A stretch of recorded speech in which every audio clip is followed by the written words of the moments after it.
Oh. Hello, everybody. How are you all doing? I hope you're all having an amazing day. I am so glad it is stream time. Even though the last time we played this game, it was full of trauma.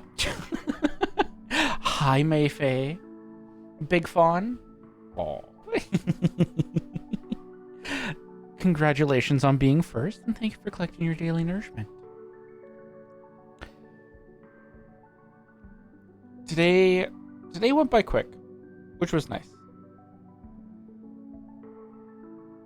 But I definitely am starting to miss all the time I had while I was on vacation and having time off to do whatever / work on whatever I wanted to.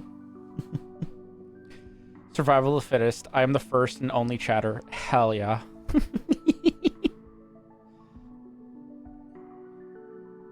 Hell yeah. Also, I see that you voted on the Discord name.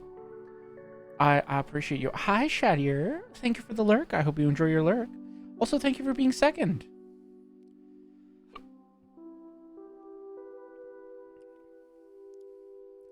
I'm gonna steal your balls. Oh, no.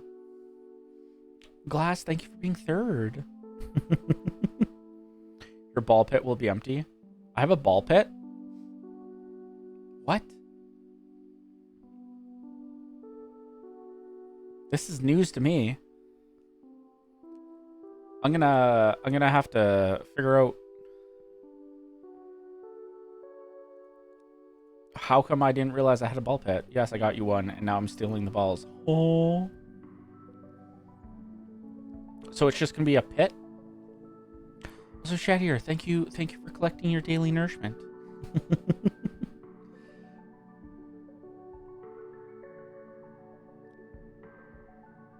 What was I doing?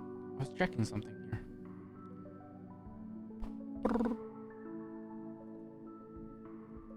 There we go.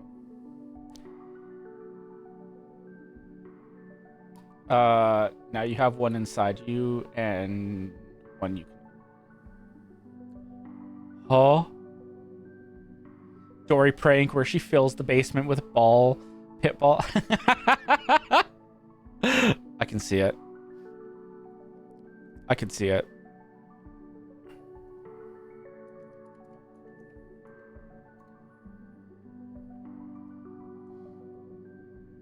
Also, not me going and updating the command because I keep getting reminded of the things I need to update it. You're telling us about your day. Yes, it went by quickly, which was amazing. But I do indeed miss having all of the time off that I used to have when I was on vacation. I definitely enjoyed being able to just kind of like go about my day and do whatever I needed to get done whenever I wanted to. But also just like I liked being able to work at my own schedule. And I very much am now being reminded why I don't like actual jobs.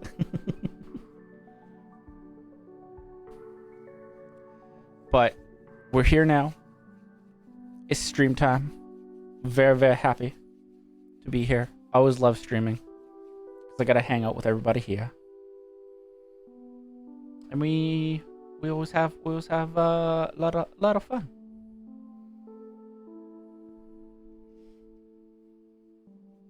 Also, I'm all prepped to see this game through to the end. I got a snack. It's just chips. It's just salt and vinegar chips. And I have a drink too, but it's not tea. Because I was not feeling tea today.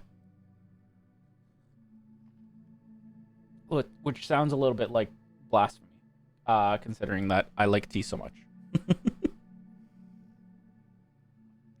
But I couldn't decide on what tea I wanted, and I didn't want to have another matcha because I was absolutely kind of wired when I tried to go fall asleep last night. So it wasn't the greatest idea to have that for stream. Even though it was really good. And I'm probably going to have some matcha tomorrow because it was very good. Very yummy. But then that matcha will be gone. But I'll get to start on the pumpkin matcha, which I'm excited to do. Steel's basement. Oh. That would be quite the feat, Glass. If you could steal a basement but like leave the surrounding house.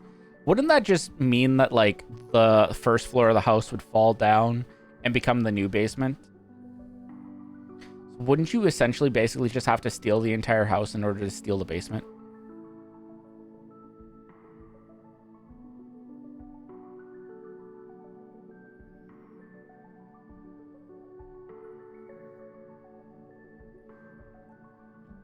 That's the way that I see that working.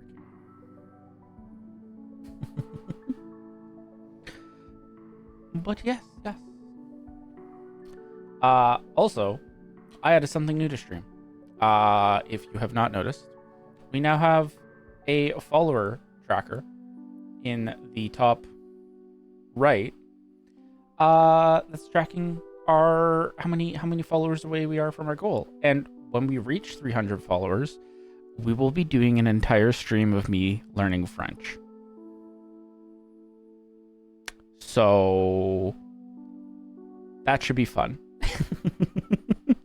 Maybe I will actually, by the end of it, be able to speak fully in French. We shall see.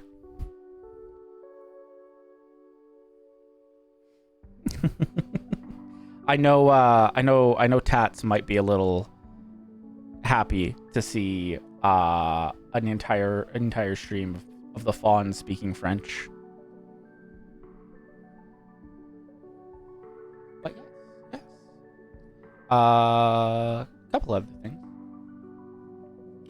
Where is the no laugh candy? It's there.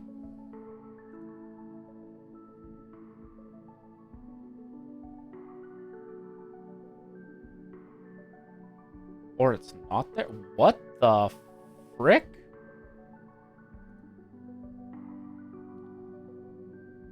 Candy, I didn't just add it. Did you scroll to the bottom for it? And it wasn't there?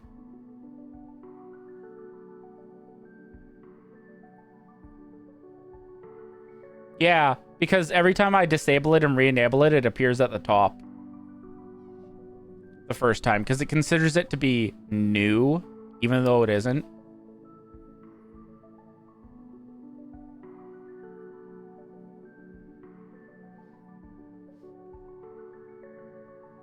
Banning Mayfei. Hey, Candy. No, that's an abuse of mod powers.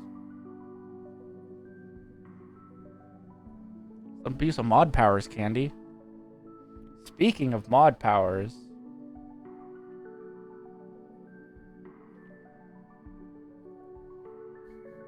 we do have mod applications. Wait, I didn't think about making a joke first. Oh, no. I love to abuse mod powers. Oh, no, Candy. I'm gonna have to take that away, then.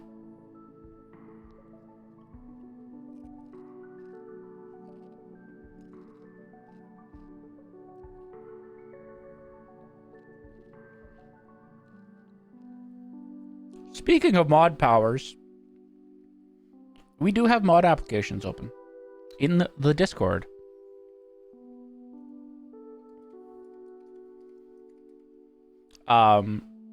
So if you've been watching the stream for a while, what do you call a cow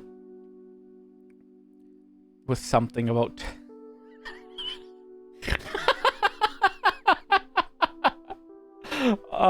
Faye, I appreciate that you tried to get Dory's joke going.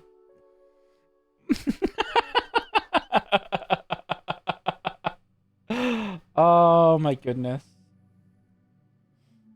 That was amazing. All right.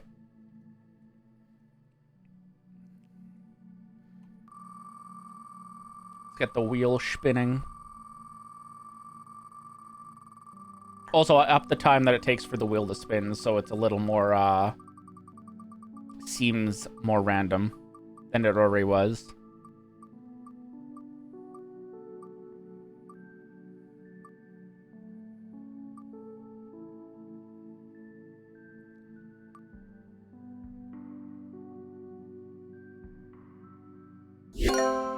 Mayfei, I'm gonna respin this because I already have a snack.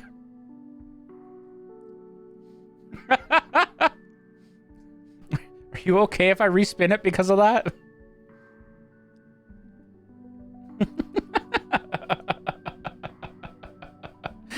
Oh my goodness.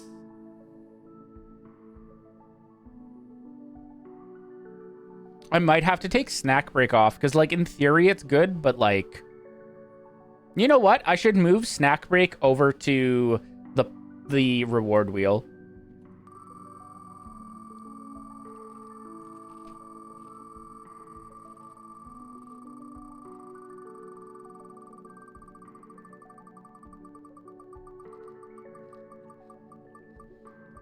I'm very scared.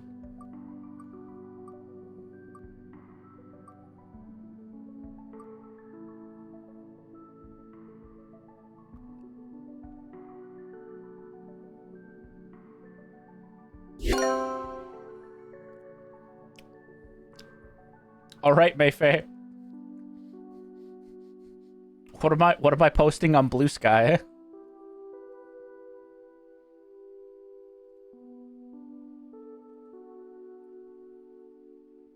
So it, like, I say it, but like I actually got a reward wheel going. It only has 3 things on it.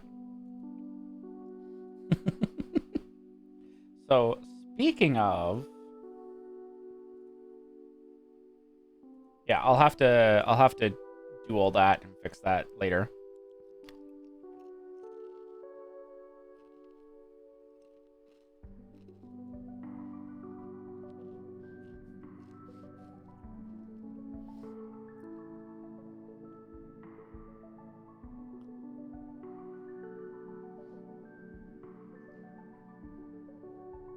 These ones are so good, but also like somewhat of a punishment on the person who gets them.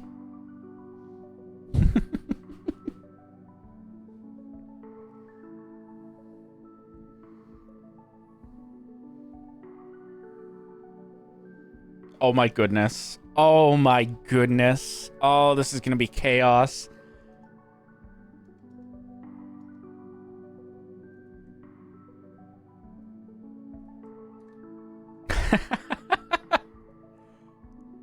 Cap, that's what I'm posting.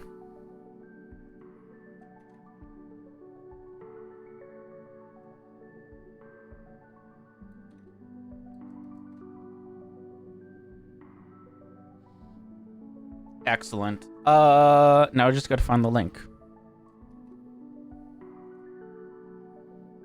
Speaking of the link, if you haven't, we do have a Discord where we host polls for stuff like we're currently in the process of voting on what the new name will be for the server. There's also a poll up for the community night, the next one that we have as well. There's also a bunch of suggestion channels as well. So if you want to suggest stuff like games you'd like to see me play or that you think I'd enjoy playing, stuff to add to the reward wheel and the punishment wheel. We still haven't got any safer work fanfic suggestions, but we need those in order to add something back to the punishment wheel. Stuff to add, stuff that we could do for community night. Lots of fun stuff. Great place. Tons of fun.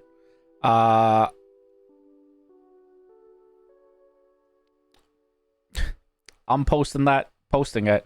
It has been posted now. The backlog hungers. The backlog does indeed hunger. And, yeah. I'm hoping we will get through Beacon Pines tonight.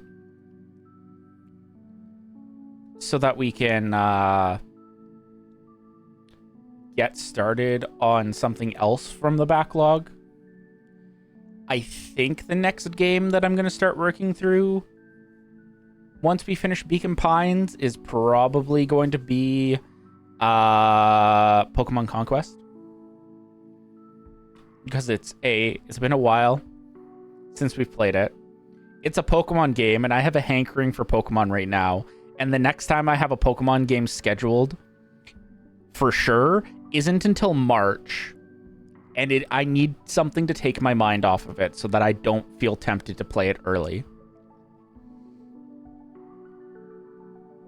And I also know from what Mayfei has told me that it can potentially take a while to get through.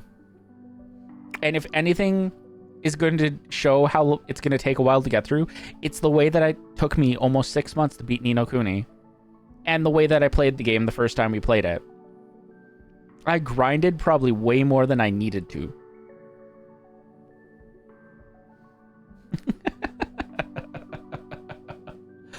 Oh my goodness.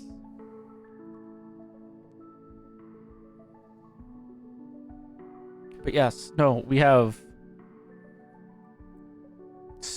I say so many games on the backlog. It's not that many. It's a decent amount. I can go check right now. 1, 2... We have 6. 6 games on the backlog. 2 of which we're almost finished. I'm hoping we'll finish Beacon Pines tonight. And then that can be one game that we've knocked off the backlog. We're not beating Sympathy Kiss this week. That much I feel pretty confident isn't going to happen. Just because we probably won't have too long of a stream on Saturday. Because I have some stuff I need to take care of. And also from talking with Dory, it sounds like there's about maybe at least 2 streams worth left.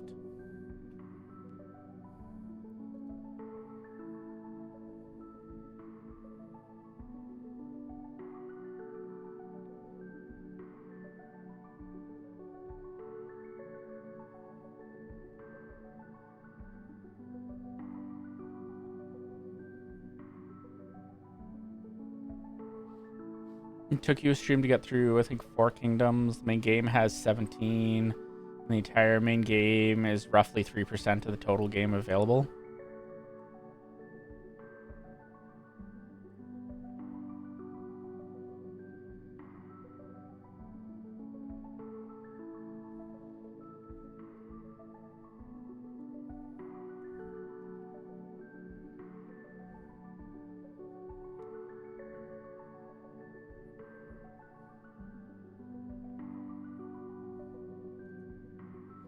Yeah.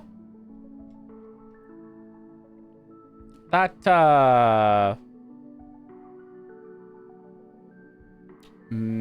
sounds about right. So, I'm trying to think of how long we streamed that for. I want to say that was about like 3 or 4 hours, maybe. So, we probably have, based off that... Oh, wait, hold on. Is that 17 including the 4 that we've already done?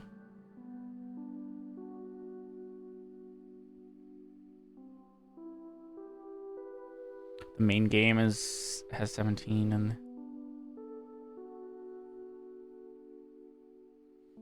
So there's only about 13 left, so maybe 3 more streams, give or take, before the main game is complete.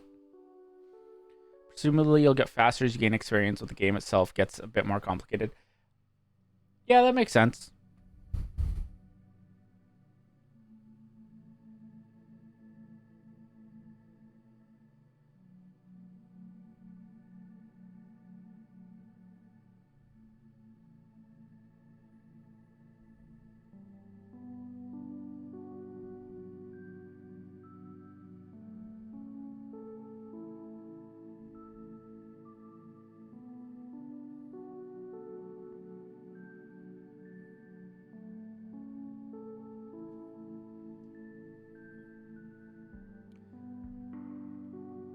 But, yeah. On the note of hopefully maybe finishing Beacon Pines, I think we should probably hop into the game and get that started. Especially considering we have a decision to make, because where we left off last, we were at one of the story branches, and we could either choose between weeping or humming. On one hand, it's kind of almost doesn't really matter all that much because we're going to play through both before we move on to like the next spot or the next branch rather. So I guess it just depends. Do we want to weep or do we want to hum?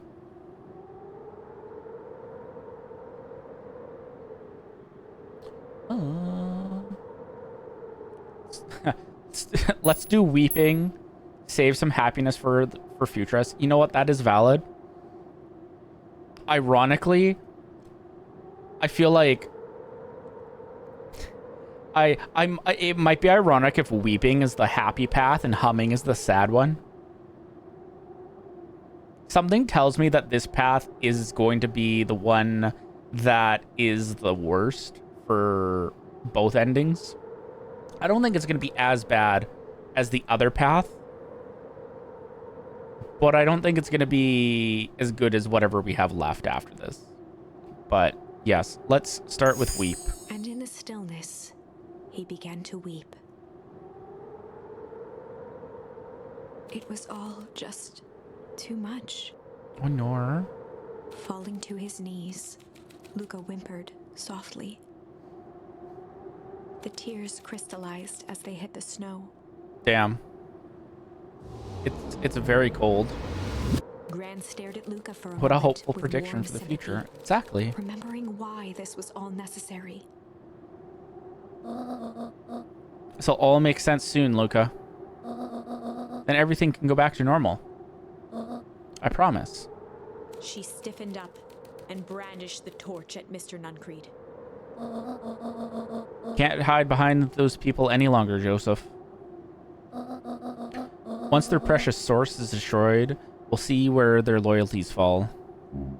Juniper, don't. Ignoring his final plea, Gran flung I feel the like this was torch the into sad deep path. Darkness.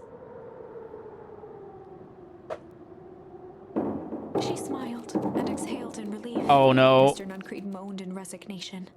Oh no, I got a bad feeling about this. The torch echoed as it ricocheted down the hole, punctuated with a thunderous thud.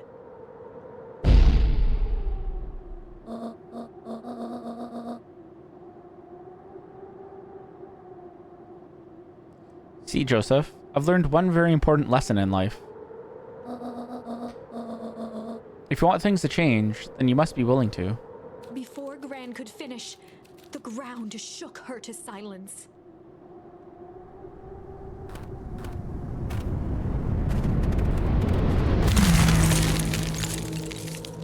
Oop. Farming Robin relics and mats. I'm gonna have my Robin ready to go. Nice. Robin is so good on like almost any team. She's better on follow-up attack, but like she's a great support. Her attempt to shield him, an honorable but trifling act. Unflinching love, pitted against an unthinking horror. There was no contest. Her warm embrace froze in an instant. That is where they remain, fixed in place, forever. Oh no, she turned into a Gransicle. And so, our story ends. Cover on my this follow melancholy scene. Bei Xiao and Sunday and Jingyuan team. Their team is for endgame stuff, which would be Akron, Foxboy, and Haley team. Noise. I've seen they've revealed another Scythe character, so like I might start just saving all of my currency to get the Scythe character because I kind of have a bias towards Scythe characters.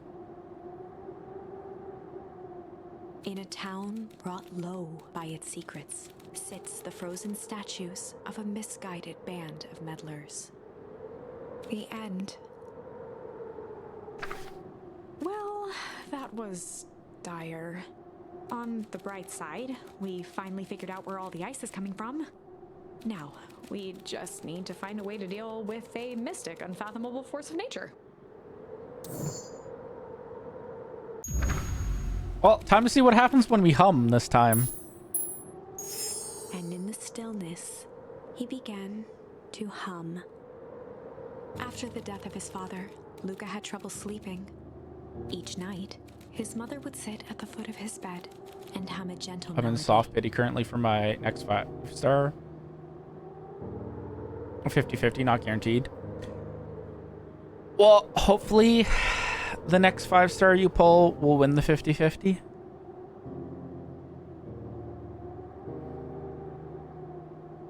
I have gotten very lucky so far with all of the banners that I've pulled on.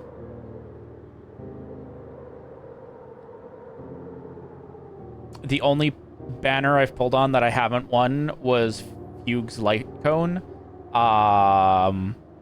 which is a little unfortunate, but I also have discovered that getting her E1 is more important, but I don't know if I want to get her E1, because I also want to try and get... I want to try and get 2 characters off the next banner. I did, because I want to build Remembrance Trailblazer. And so I kind of needed to be able to free up the Trailblazer from my Super Break team. It was the only thing that could calm his mind. Yeah, yeah, especially considering I want to pull the Herda and Lingsha. The only thing. And they're both on the same banner. Could make it all seem okay. That melody pervaded every memory Luca had of his mother. Yeah, I don't have Ranmei. Shivering in the raw snow, he began to hum it out loud. My Super Break team is a little cracked, though.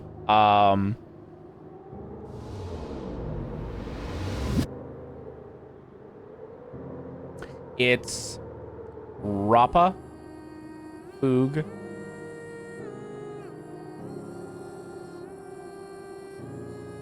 Himiko, and Gallagher. Although once I get Lingsha will be replacing Gallagher. Gran lowered the torch, listening closely.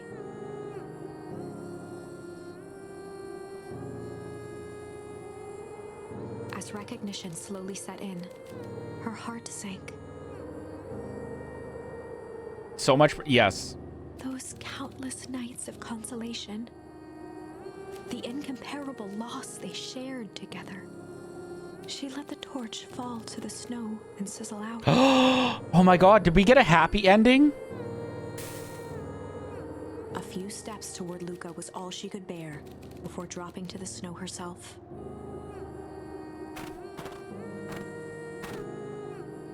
Through a flood of tears, she began to hum along, note for note.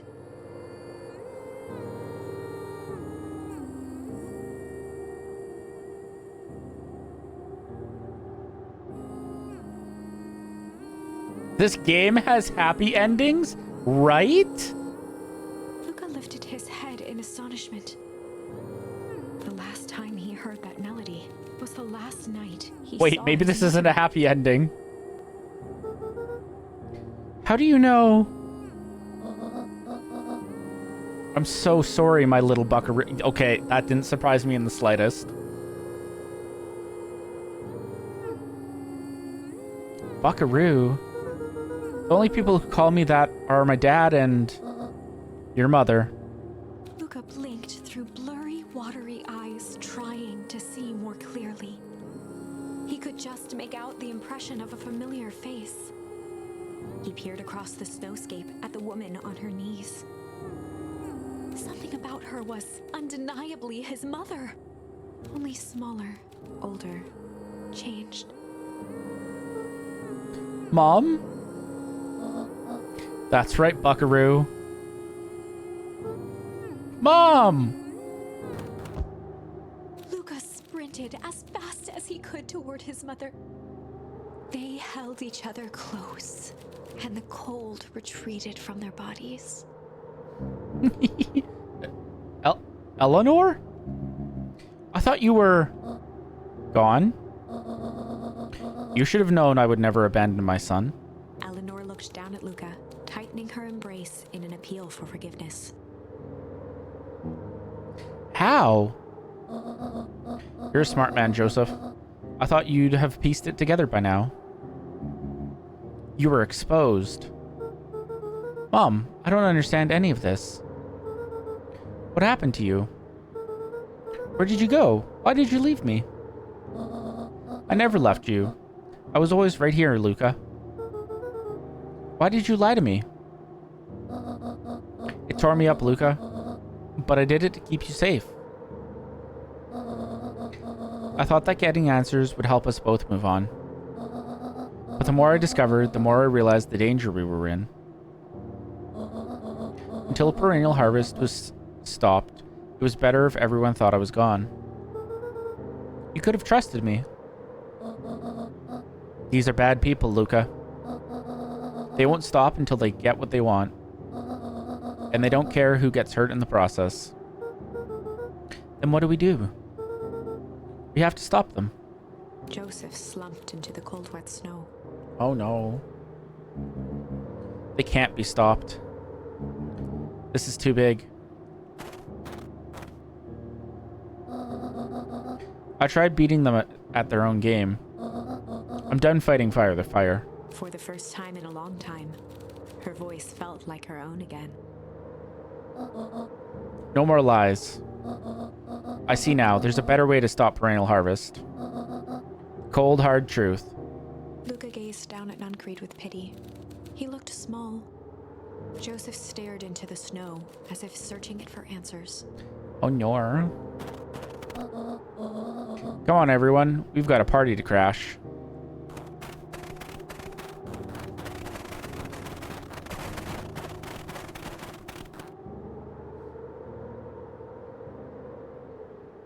Well, we didn't freeze. You don't understand. He always wins. Chapter 9. We got a new chapter. The Devil You Know.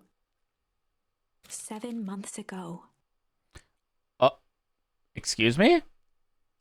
Eleanor Van Horn crept down the maze of sterile hallways under perennial harvest. She stopped in front of the large steel door marked Deep Engineering. No turning back now. She raised a trembling hand. The stolen keycard worked as promised, and the door buzzed open with mechanical efficiency.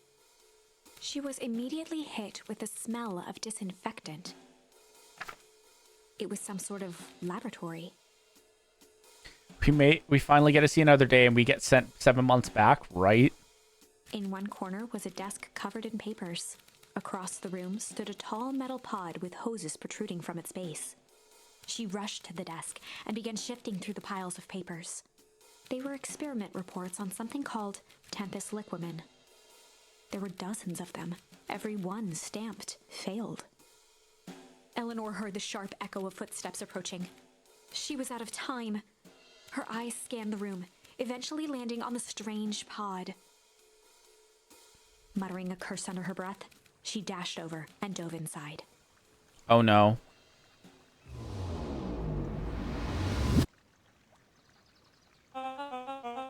And that is what change is all about.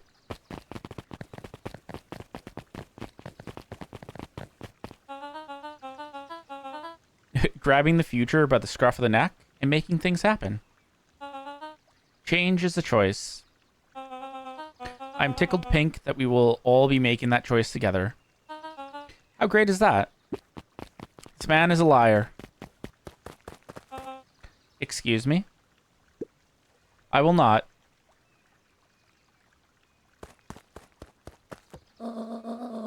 This town has a dangerous secret, and perennial harvest only exists to keep it hidden. Nonsense. They picked up the whole damn town and moved it right under our noses. You aren't making any sense, dear. Mr. Kerr addressed the crowd with a sarcastic tone. Imagine such a thing. It's absurd and just plain impossible. They promised they could fix the foul harvest. They told us they would clean this place up. We just had to leave town for a few days. But while they had us evacuated, Miss Hartford, I'm afraid I'm going to have to ask you to. You're afraid of a lot of things, aren't you? You sniveling little worm. This is growing tiresome. A little help, please. Don't you all see this festival's a sham? An excuse to have the whole town gather in one place. They're planning something awful. I don't know what, but these people are wicked. Don't listen to her. She has absolutely no proof. I am the proof. I'm Eleanor Van Horn. Whispers filtered through the crowd. Well, aren't you just sneaky as the dickens? We all knew Valentine's fertilizer was too good to be true. And now this whole town is paying the price. Ladies and gentlemen, I'm so sorry about this disruption. My associates will take this obviously disturbed woman somewhere comfortable, so that she can get the help she needs. She's not the one who's disturbed. You two-timing clown. You all know there's something wrong with this town. It was just easier to look the other way. Truth is,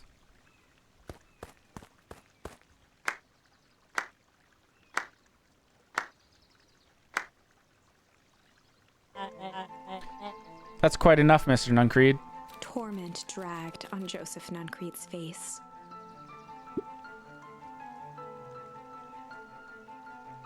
Oh no. Yes, sir.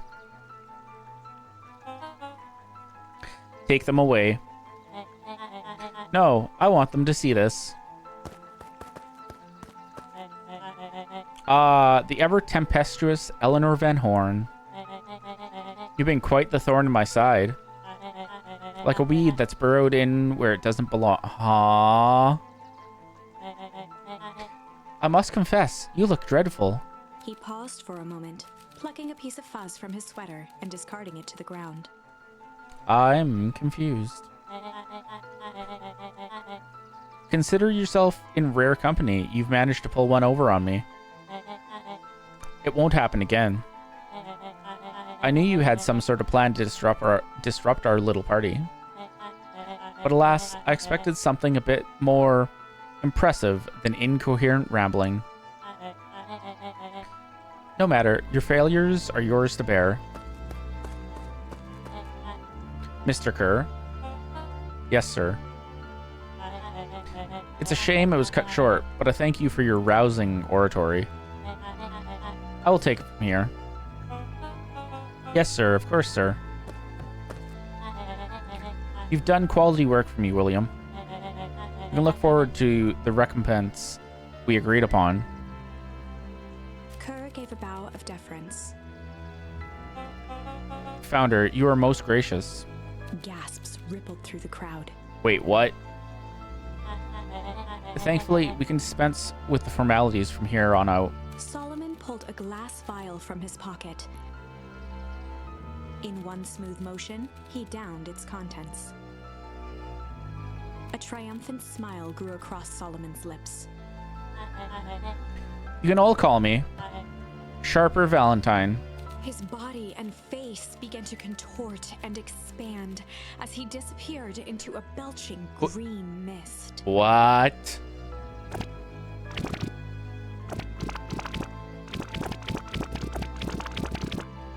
A hushed, Horror gripped the crowd.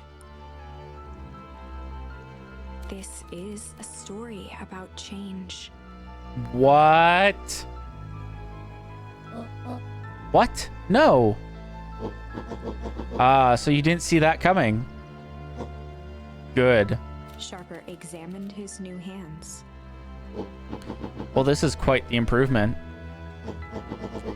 Everything looks so much smaller now. Eleanor was right about one thing. This festival was a ruse. I wanted you all to witness my glorious return with your own eyes. Why does everyone look so downtrodden? This is a celebration, people. Maybe it would help if we set the mood. Mr. Kerr, be a dear and reveal the sign.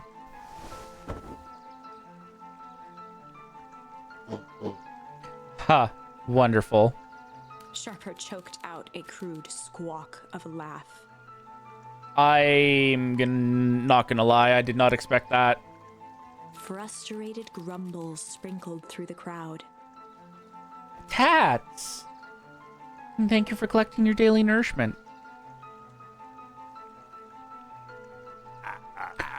You're just in time for the biggest plot twist we've gotten so far. And there we go! That's the other thing, which means we can get the other endings now. Presumably. I'm glad you're back, so I can tell you to your face. You destroyed this town. We ain't gonna let you get away with it again. Sorry, this is not the time for audience participation. Some assistance, Mr. Kerr? Are we finishing another game? I hope so. William Kerr gave a subtle nod to the clipboard. We're one ending down, and we have 3 more paths to do.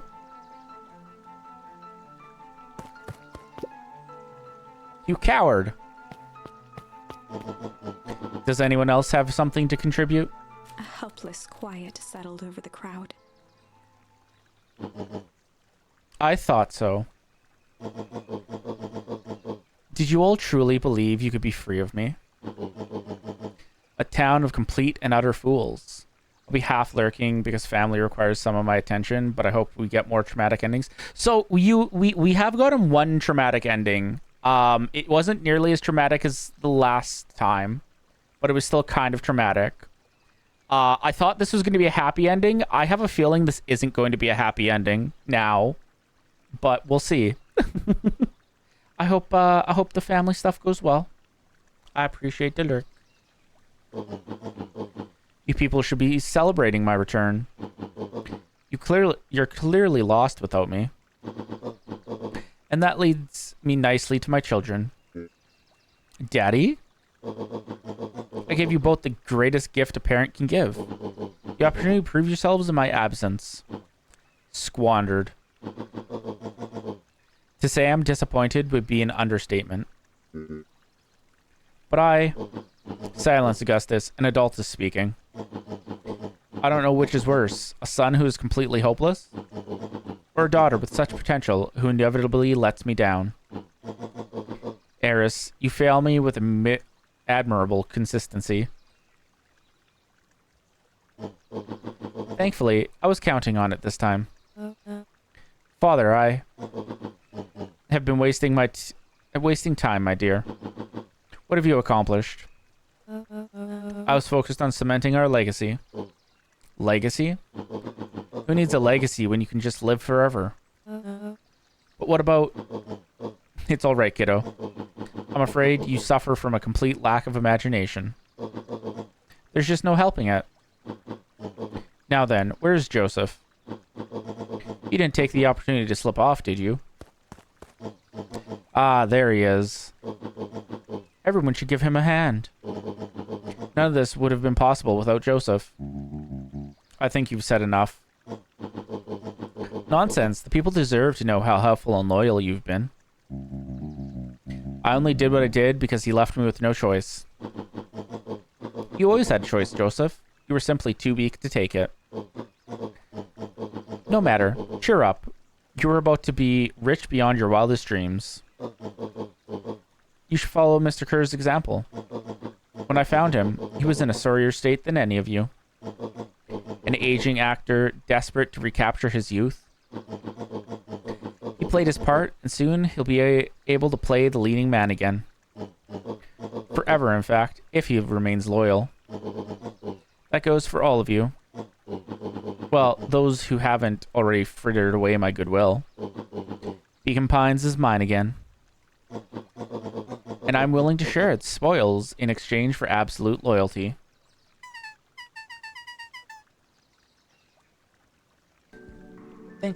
Thank you all for collecting your daily poop. Belzy, thank you for collecting your daily nourishment and your daily poop. Are you saying William Kerr was never in charge of Perennial Harvest? Ha. You think that puffed up blatherskite could have accomplished all of this? Dawn, I suppose it's time for your big exclusive. Sharper addressed the crowd with indignant pride. He'd planned this moment for so long that now, at the deed's fruition, it almost felt frivolous. Oh, nor. You see, I needed a figurehead to hold things down while I orchestrated my return. Someone to misdirect, lie, and bilk this town for a spell. So I invented William Kerr. Take your bow, you've earned it. Mr. Kerr flourished a preposterously elaborate bow.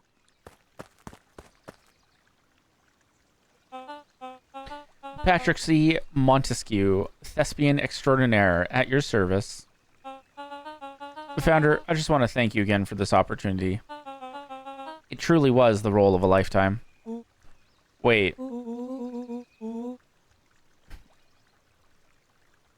Oh my god, no.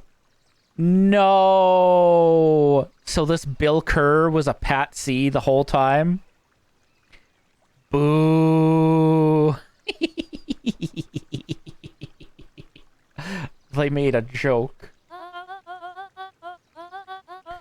Now that your secret is out in the open, what's to stop this town from rising up against you? Oh, that's the delicious part. Fear. Thanks to our clipboards, I know what each and every person in this town fears most. And I will make those fears manifest for anyone who steps out of line. The choice is simple. I'm not afraid of you. Ha, the young hero. I've kept a keen eye on you, boy. You and your friends made a habit of disrupting my plans. What a pity. If things would have gone a bit differently, you might have had your moment of triumph. But that's fate for you. You can't do this. Oh, but I can. I've won. Never underestimate what a great man can do given time. And now time is my plaything. Perhaps the most expensive thing I've ever bought. But well worth it. Ha. Sharper coughed up one final laugh and cracked his knuckles. Enough chit-chat. Let's get to work, shall we? And so, Sharper set about remaking the town in his own image. The fertilizer factory soon reopened for business. Sales rose steadily as more and more farmers across the countryside began to swear by its miraculous properties. Oh no. Beacon Pines became famous. A secretive town that, for the right price, shared its gifts with all. Gifts that became more and more necessary in a world where winters grew longer and longer. The end. This is wrong, but things are becoming clearer now. You can feel it, right? We can't let Sharper win. He might just be the key to this whole thing. Let's see. Fire and ice. Oh, amazing. It's the final paths now.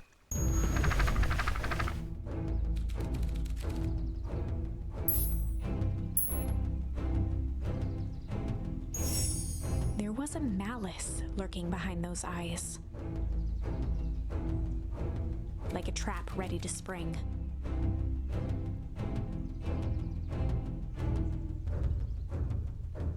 Considering how serious that ending was, I hate the intrusive question my brain just fed me.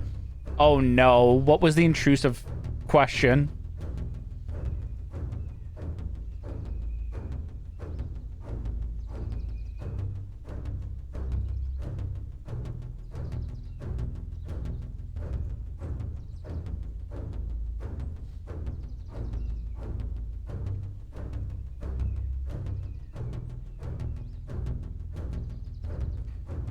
You know what, Belzy? I hate the question your brain fed you too. Do you think cross-species breeding is a thing in this world? You know, and actually now that I've thought about it and about the fact that I hated it, we technically have an answer, and the answer is yes, I believe. Cranny learned the power of friendship. Luca learned malice. Exactly. They're like Pokemon. Luca felt the weight of Nuncrete's hand on his shoulder. Something wasn't right. He didn't know why, but something was telling Luca to get out of there. I just want this to all be over. Of course, I'm sure it will all work out soon enough. I should get going. I told Roxy I'd check for Rollo at the treehouse. Luca twisted free of Nuncrete's grasp. Of course. Luca, you know your dad and I were good friends back in the day. You can come to me with anything. Anything at all. That's not ominous, now knowing what we know.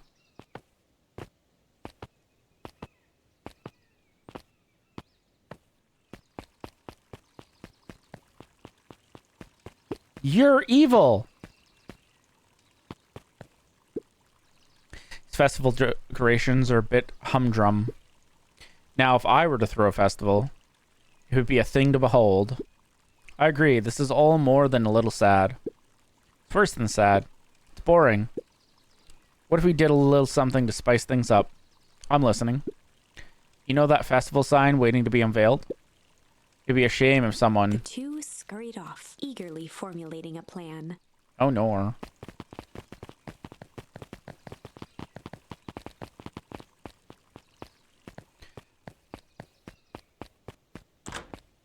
Ah, it's closed. Of course it is. There's things we can do in the shop.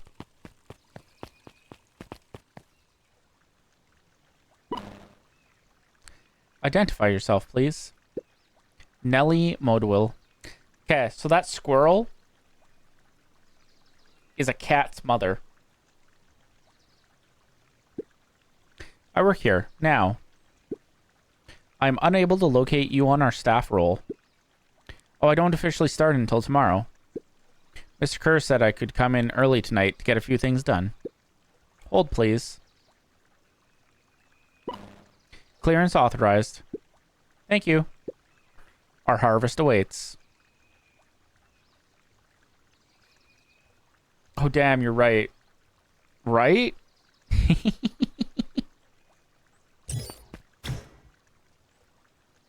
feel like that'll be important. I haven't talked to you. Whoa. You get a wrench to the noggin sneaking up on a guy like that. Don't scare him, Admiral. He's drunken, Sonny. Evening, Jeff. Isn't it kind of late to be drunken? Might as well ask the same thing to you. Find anything good? Bah, ever since Perennial Harvest moved in, even the junk is trash. You can learn a lot about a person by looking at what they throw away. With this bunch, it's all shredded paper and coffee cups. Well, I better get going. I didn't see nothing if you didn't see nothing. See what? Exactly. Yeah. Time to go check the treehouse. Oh, hello.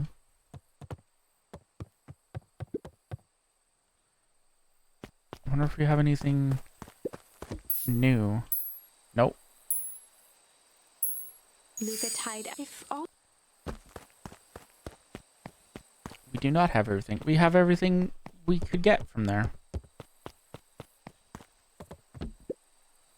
Rollo? He aired a long holler into the woods. Rollo! Ah. Rolo, wherever you are, I hope you're okay. Luca felt his eyes getting heavy and plopped into the beanbag. He conceded to its lumpy embrace.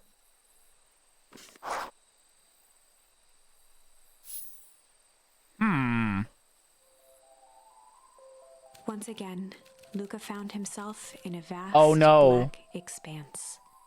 Oh no. This time, he knew exactly where to go. He took a single confident step forward. The world flickered and pulsed. He found himself standing in front of the frigid air of a blazing campfire. The source. He plopped down cross-legged and gazed into the cold flame, waiting. Soon enough, the fire began to die out, popping sporadically, until all that was left was a single ember. Luca stood up and dusted himself off.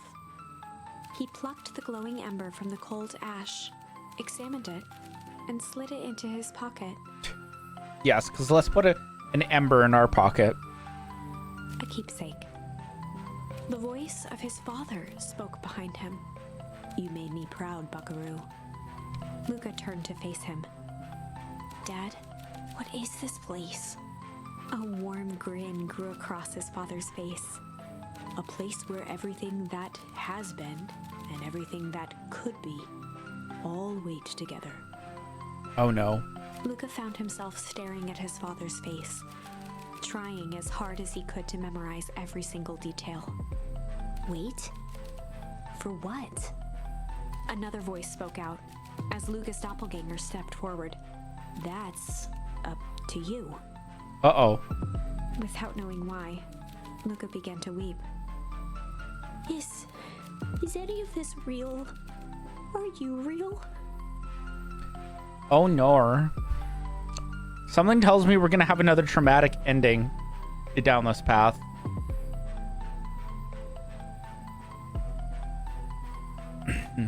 I do see ads are starting, so we shall await the ads completion before we continue.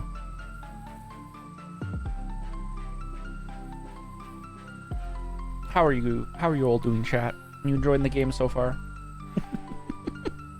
Has it been less traumatic than it was last time?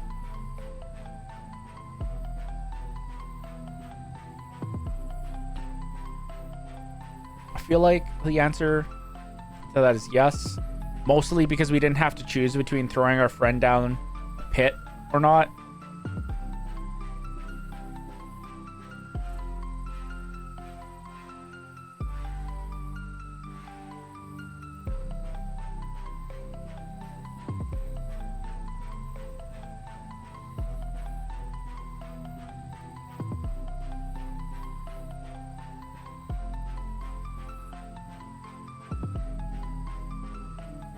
But yeah.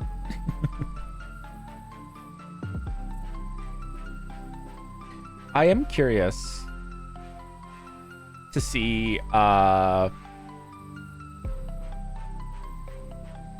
where the true good ending is going to be. It definitely feels so far like you are supposed to play through every ending in order to get the true ending, which is interesting, and definitely enjoying that so far. This has been a very enjoyable game.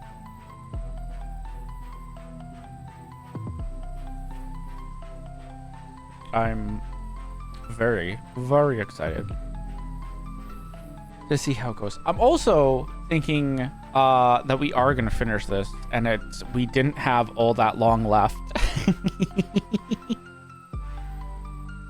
You're back? What did we miss? Back from ads, or back from you got up to go do something and may have missed a lot?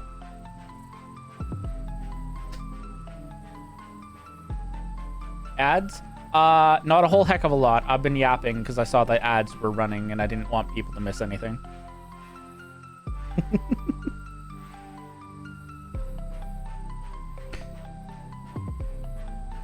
So I see ads have stopped now, so we shall continue. You think? Of course.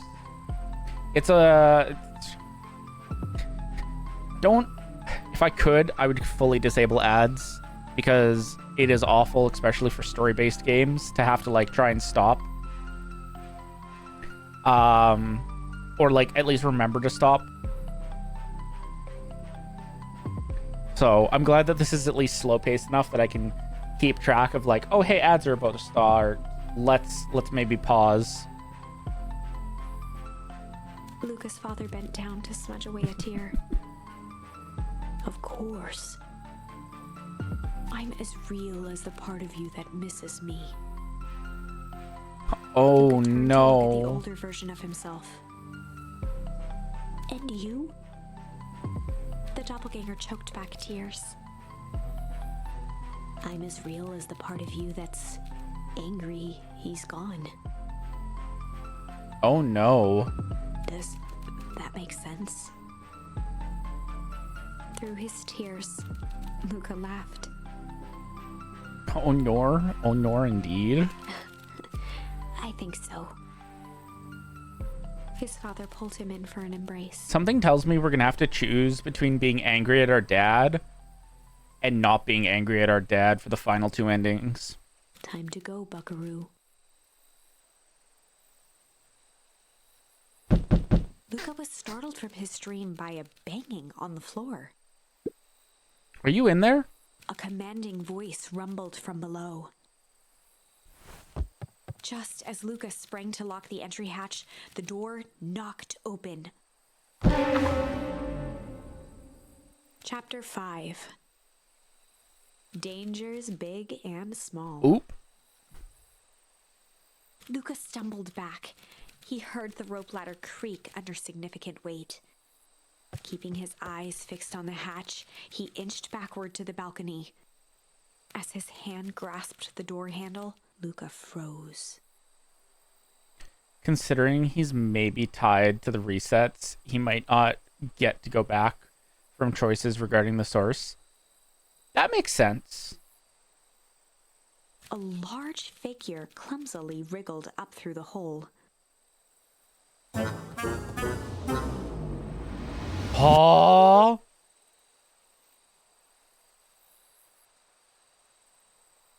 Stop right there. Or I'll...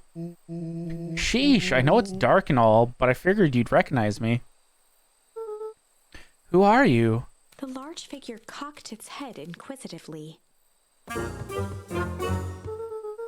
Stop now, or I'll clobber you with a baseball bat. Whoa, whoa, whoa, take it easy. Luca, you need to get your eyes checked. It's me, Rolo. Nice try, but I know you aren't Rolo. You're like one of his random uncles or something. Where is he? Ha ha ha, uncle. Luca, quit messing around. It's me. If it's really you, prove it. Flaming chicken coop, Luca. Luca's jaw dropped. He peered more closely at the man standing in front of him. Something about him was undeniably Rolo. Only bigger, older, changed. How? What happened to you?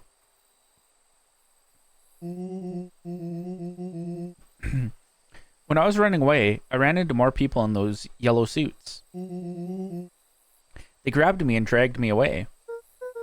What? Where did they take you? Dunno. Threw a bag over my head. It was cold and smelled like a swimming pool. I think it was an underground lab or something. They made my hands all big. Look. Rolo proudly presented his hands to Luca. Pretty sweet, right? I mean, it wouldn't be my first pick for a superpower. But beggars can't be choosers. Rolo, it wasn't just your hands. My feet too? Dang, Pa just made me new shoes. Wait, Luca, why are you so small? Luca moved to the side and pointed Rolo to his reflection in the balcony window. What the? His hands shot up to his face. Holy Toledo! Rolo, what did they do to you? They made me drink some sort of green crud. Ew. Actually, it wasn't too bad. Kind of tasted like licorice.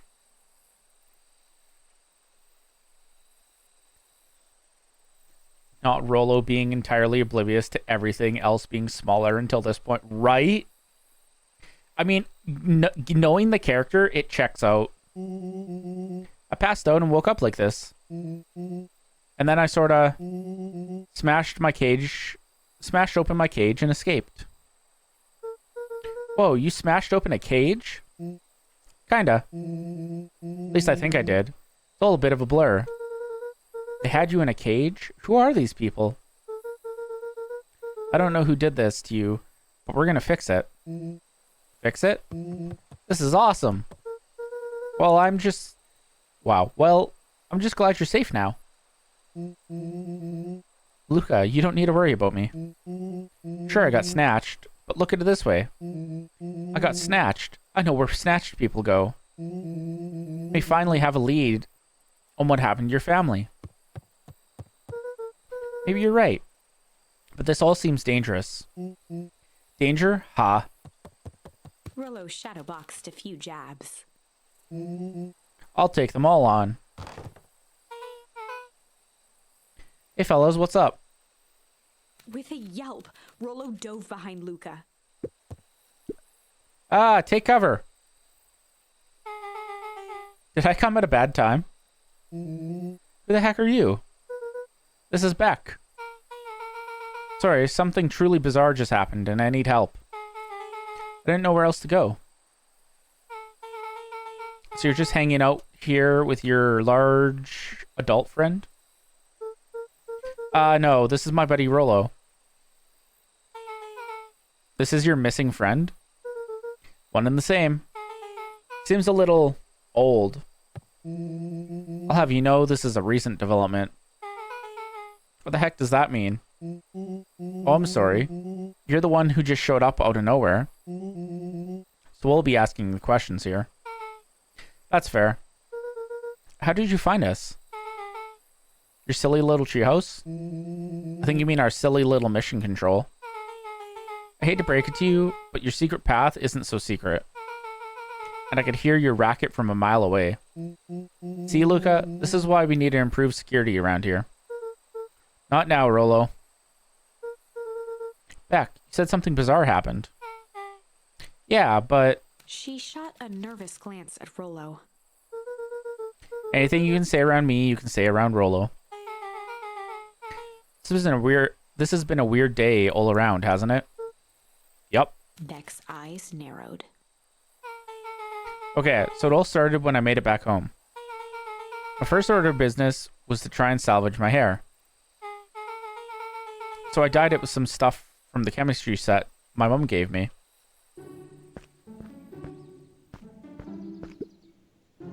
Okay. Just need to play it cool. And hope no one notices. Notices what? Oh, nothing. I was just... Come over here and let me have a look. Oh, honey, what in the world did you do to your hair? Just kind of felt like a change. It's gonna take forever to grow out. You're the one who said that change was a good thing, right? I was talking about your mother's new job. Also, that's the other mother. Belzy's getting all the answers now.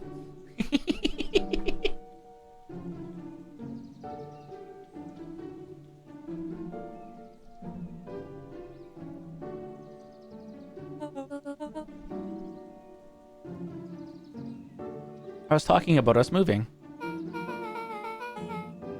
Well, I guess I took your lesson to heart. Ilona tried to put on a smile. before I forget, I came up here to tell you that Nellie had to go into work. Tonight? Her and Mr. Kerr decided it would be good for her to get some things done before tomorrow. That Kerr guy seems like a grade A creep. Beck. He is. Him and his weird cult of personality. You are not going to ruin this job for Nellie. It means too much to her. Oh, I know exactly how much it means to her. It means enough to her to exile her daughter to this podunk town. God damn it, Fist. Thank you for the jump scare, Fist. This place sucks. People are weird. You just don't know them yet. It's always cold. We're in the mountains. You'll get used to it. I can't even pick up a single decent station on the radio. It's all banjo music and farm reports. You know, I grew up in a town not that different from this one. Is that why you're better at talking to plants than people? Okay. So here's what we're gonna do. First of all, you're grounded. What? In the morning, I'll have Nellie come and see what we can do about fixing your hair. You need to look presentable for the festival. But what's wrong with the banjo music and farm reports? Spoiled ass. I mean, if I remember the character's backstory, they moved from the big city. Not another peep. She sighed, and after a moment, looked down at Beck sympathetically. I know moving is hard, honey. But that doesn't mean you have to make yourself miserable all the time. Other people seem to have that covered for me. Oh, and if you decide to rebel by dyeing your hair more... She flashed a sly grin and tousled Beck's hair. I'll just shave it off for you. Think of how rebellious you'll look then. Very funny. Thank you. Good night, sweetie. Good night, Mom. Wait. First of all, this town does not suck. Second, you need help because you got grounded. Got my answer, but I also didn't get my answer because same-sex cross-species adoption. Now I've got more questions. True. That is fair and valid. No. I'm sorry you got in trouble. It's my fault your hair got screwed up in the first place. Don't worry about it. I actually kind of like this look. Great. Can we get back to the story now? This next part is the important bit.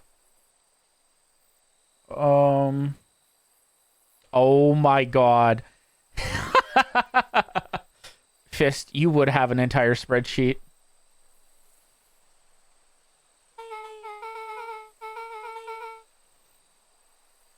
I have this radio I upgraded with my mom, and I was too angry to sleep.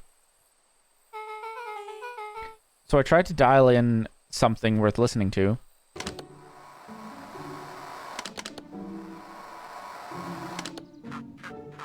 Mr. Kerr, are you there?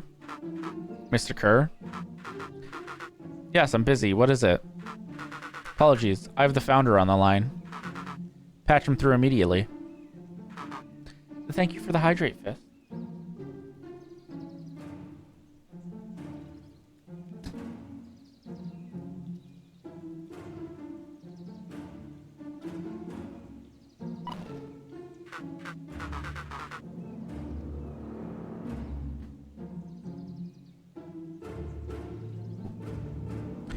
Hello, sir. It's so nice to hear from you. Considering we don't see any crossbreeds so far, hybrids, if they're even possible, probably reflect real-world hybrids with health issues and being infertile, which would explain why they aren't common, let alone even present. That makes sense.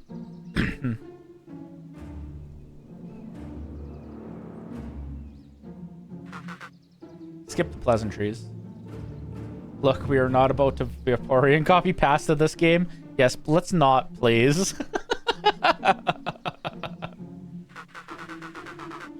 What's your report on our new lead of research? Wow, what's your report on our new lead researcher of deep engineering? Nellie Modwell seems to be integrating nicely. This very moment, she's working to help us meet our deadline.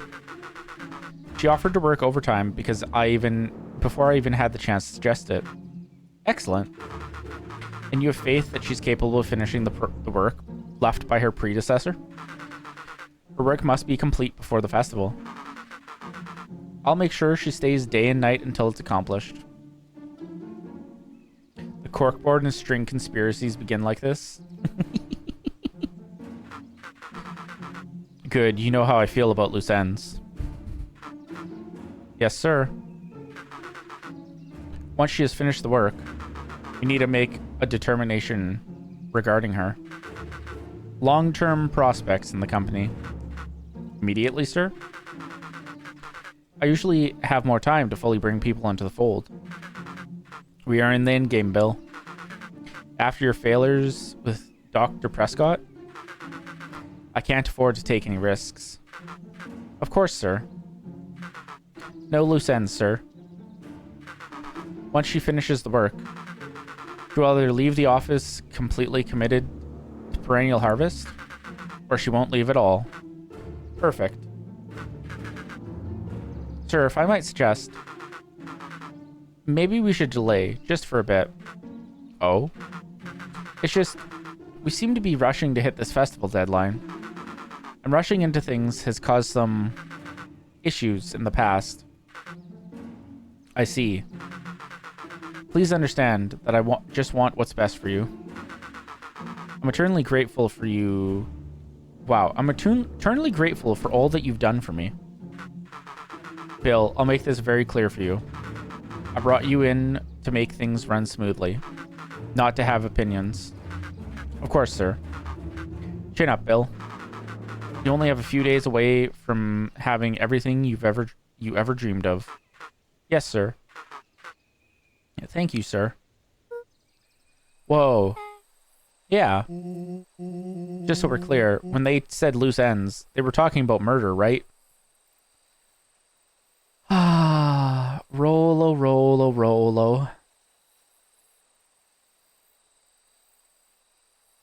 Good, Fauner. You having a time with the captions? I struggle to read on the best of days.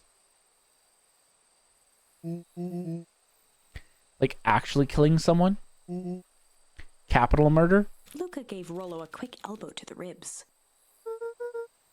Who is this founder? I was hoping you guys would know. Nah, as far as we know, Kerr is the top banana at Perennial Harvest.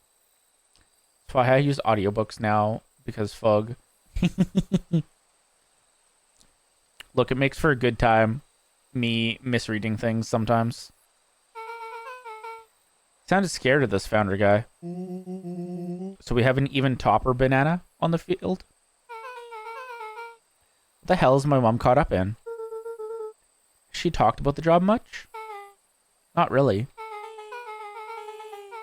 She said she was going to come in and continue the work of someone she respected. Luca, do you think that body at the warehouse was the person Beck's mom came to replace? That would make sense.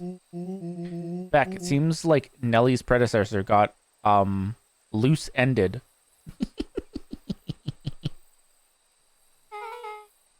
I'm getting that impression.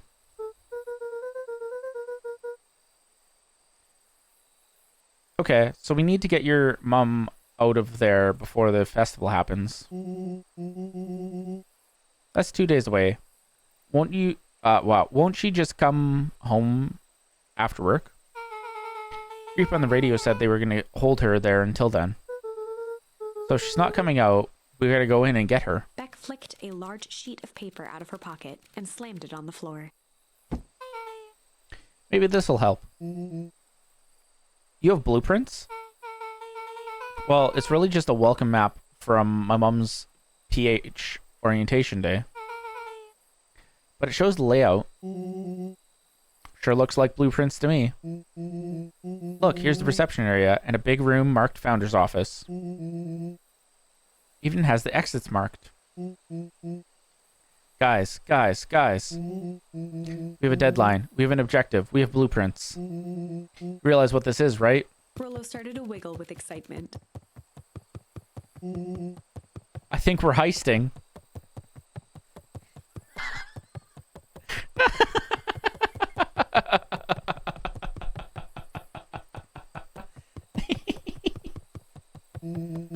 This is officially a heist. Chapter 6. The Heist. I love it. They spent the night's end huddled around that small map, formulating a plan to infiltrate the headquarters of Perennial Harvest. It would be no small feat. A modern facility equipped with all manner of technology. Not to mention the swarm of clipboards that would most certainly be scattered throughout. By the time the sun began to peek through the car window used as a makeshift balcony door, all were in agreement. This could just work. The final day before the festival would be used to prepare. They'd need to pool every resource at their disposal, pull every favor with a thread. Even enlist some unsavory characters around town with important tasks only they were suited for. Oh no. Luckily, there was enough ill will and mistrust toward Perennial Harvest that alliances could be found at a bargain. Luca, Beck, and Rollo rubbed their eyes as they exited the treehouse. They hadn't slept at all that night. There was no time. The festival was to begin in one day, and they each had their assignments.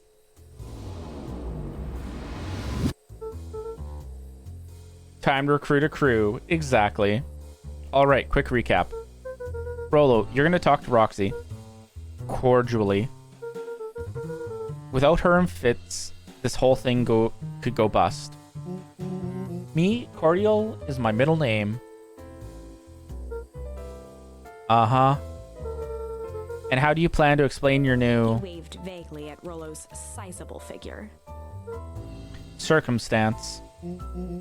Bah, she'll be so happy that I'm alive, she won't even notice. Beck snorted an involuntary giggle. And Beck, you're sure Alona won't just shoot this whole thing down when she hears it? She'll listen. Once she understands the danger Nellie is in, the danger we're all in, the plan will make sense. Okay. That leaves me with Jeff, then Iggy. How are you going to persuade them? I'll think of something. They each looked at each other with sleepy confidence and nodded. Well, Godspeed.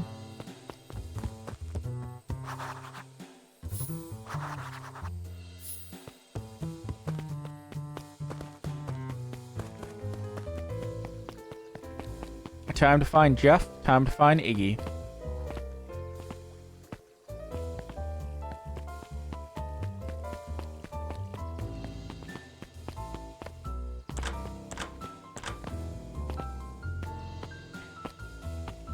I were Jeff and Iggy. Where would I be?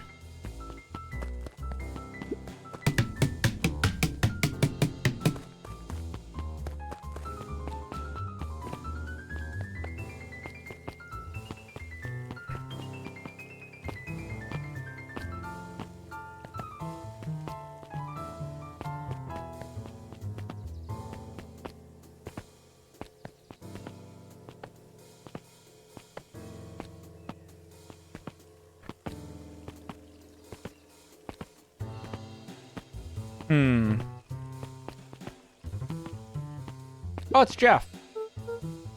Hey, Jeff. What can I do for you? Or do you for? Well, I know how much you hate Perennial Harvest. Hate's a strong word. Oh, sorry. I mean, I didn't say it was the wrong word. Gotcha. So, we're gonna break into their headquarters, and I thought you might be able to help. Jeff wheezed out a long snicker. Hee hee. You see, I knew you kids were all right. Great, so you'll help? The joy in Jeff's face drained instantly. Not a chance. But give me one good reason I should risk my hide aiding and abetting you rascals. Looking into the sullen eyes of his would-be accomplice, Luca blurted out the first word that came to mind. Oh, shit. Shit. Fuck, what are we picking?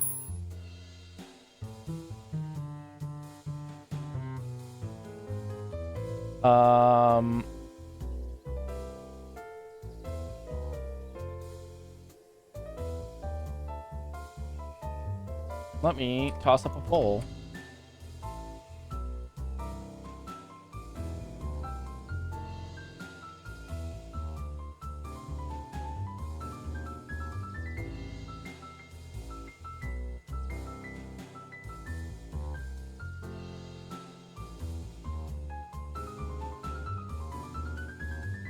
We'll do it 2 minutes.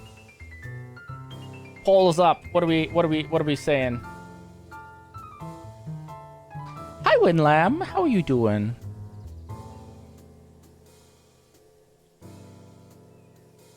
Shit, crooked.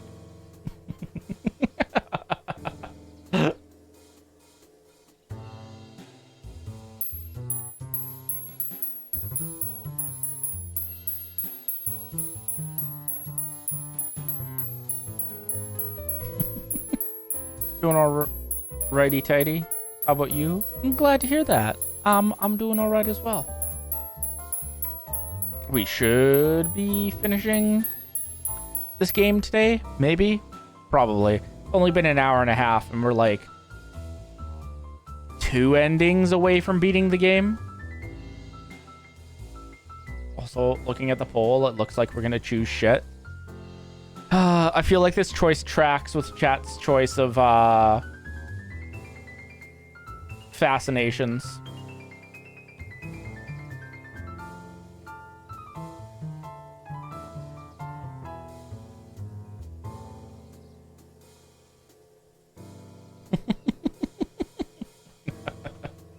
I will give it a little bit longer. I don't think that this is the choice that we have to make. You're the deliverer of poop. I chose crooked. Chat, including me, is very poop obsessed. Very true. Belzy, I'm surprised you chose crooked. I'm honestly surprised that we just didn't get a bunch of votes for shit.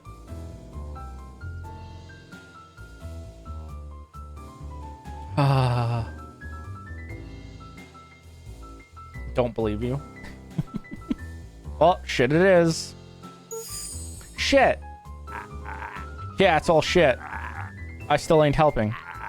Ain't that some shit? Hee hee.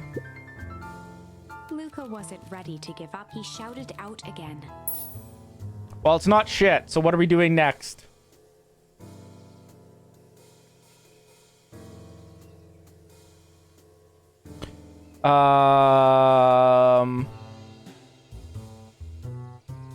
Do shit again? You know what? I am curious to see what happens if I do shit again. Okay, so he literally just does the same thing. What if it was shit? But it isn't.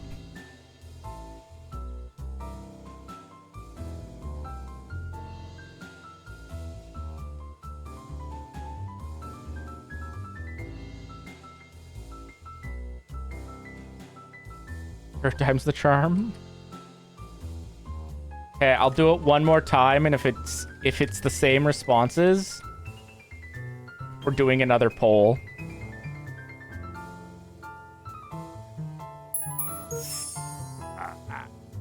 Yeah, he's giving the same responses. Okay, so we literally have to pick something that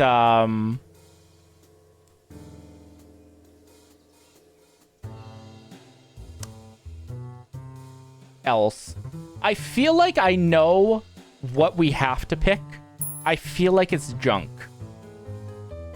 You forgot to add shit to the poll? No, I did not. We did shit 3 times.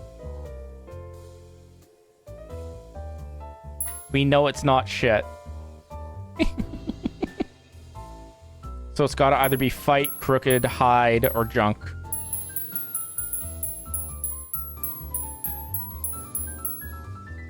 We need the poop tenacity. Hide. Like Crooked is winning this time.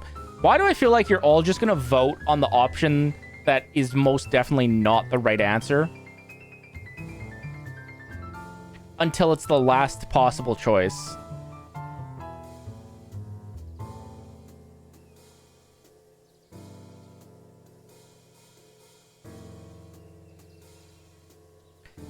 Something do be telling me that stalling is occurring.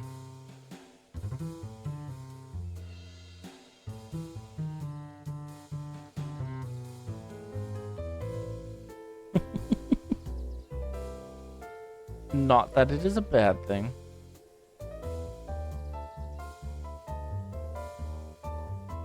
Your Honor, you weren't even there. My client pleads. Whoops, Daisy.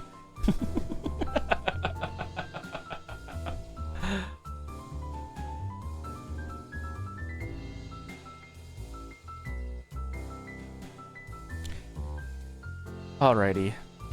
Let's see what Crooked.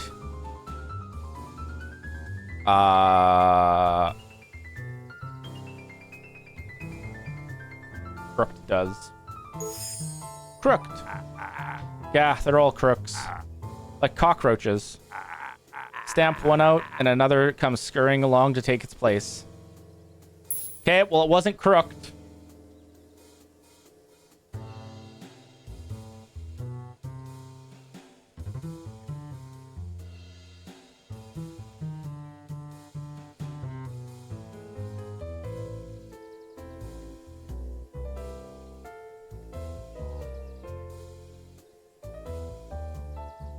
I'm only doing it for a minute this time.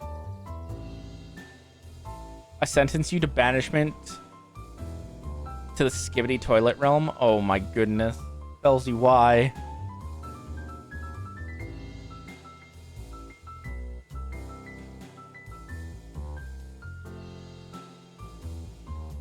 Junk seems to be what's winning.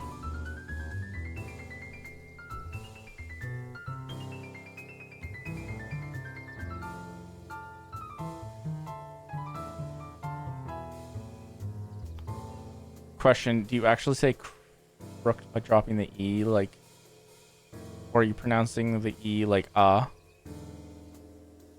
Honestly, I'm probably mispronouncing it. I see you all chose chaos.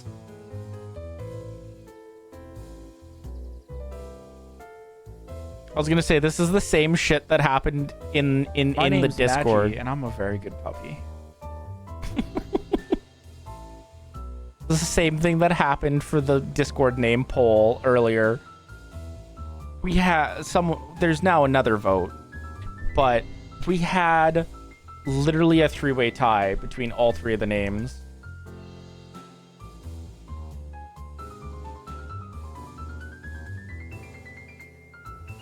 If we tied, do we get shit? No.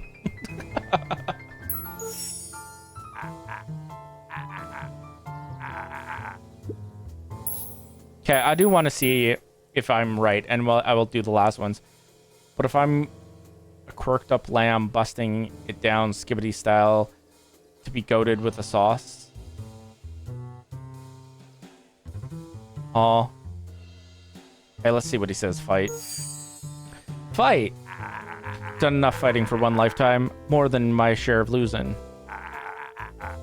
Time's come to hang up the gloves.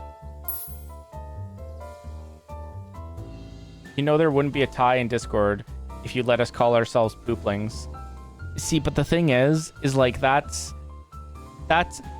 poll already went and came and went. This is for the Discord name. Oh my goodness.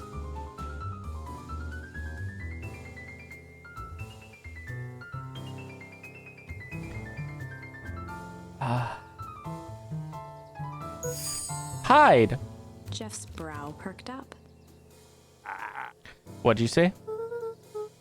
Go ahead and hide then. Sensing some traction, Luca carried on with vigor. I can't believe it wasn't junk. Let a bunch of kids do what needs to be done. We're not afraid. the shaded loo. Oh my goodness. Can't spell pole without...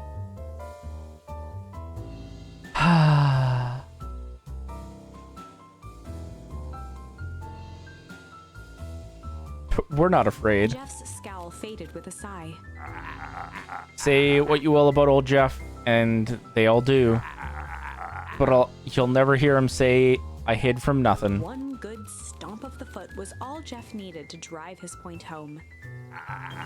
What was it you kids needed? Some sort of disguise. I've got just the thing. And while we're at it, that crate should come in handy. This ain't gonna be free, you know.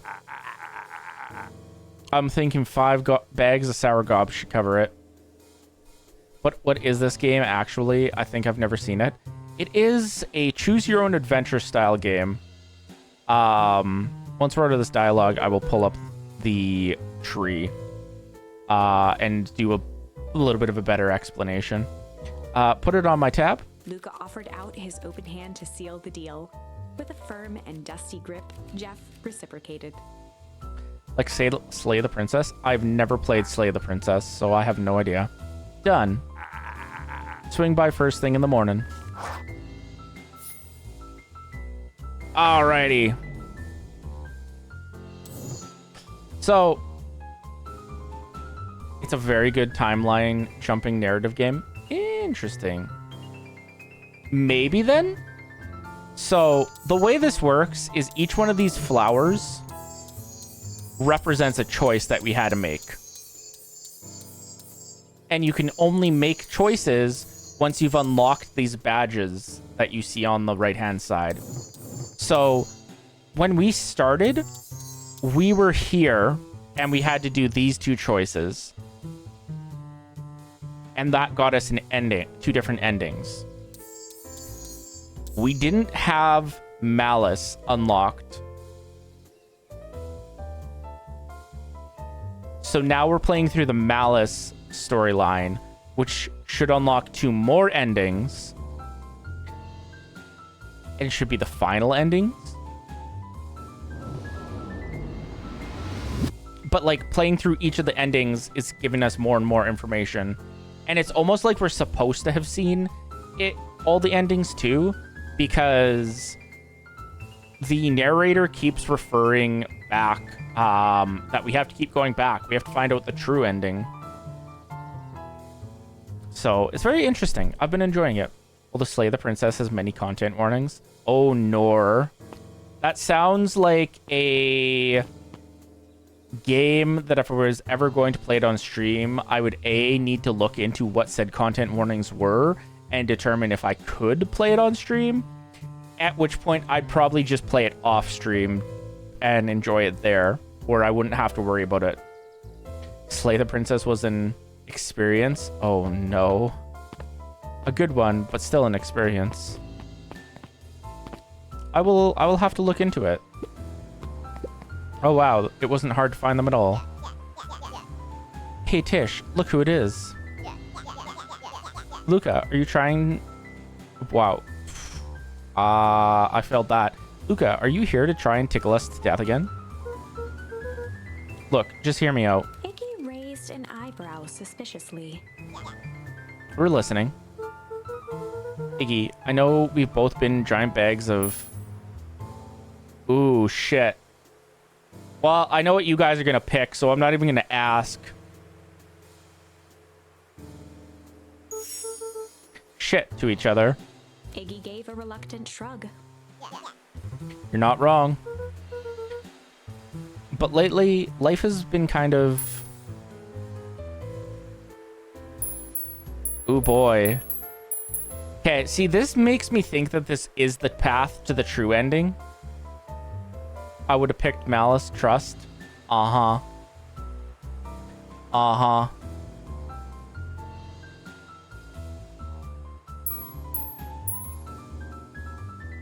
You know what? Now that you've pointed that out, I realized I have been reading it wrong. It is crooked.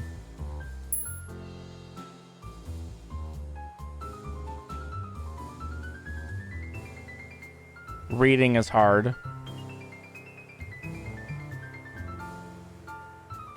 We're gonna pick hard. Hard, you know? Hard. Yeah, well, life's always hard. Get over it. We ain't interested. Wow, hard was not it. Luca knew they'd need Iggy and Tish to pull this off. He tried again. Iggy gave a reluctant...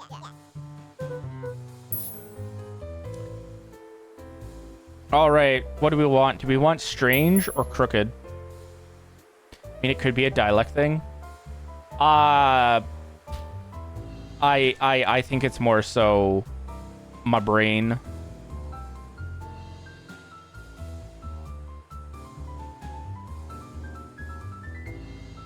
Because, like, now that I'm thinking about it, like, every other word that ends with ED, I would have pronounced it as Ed. And not just the D.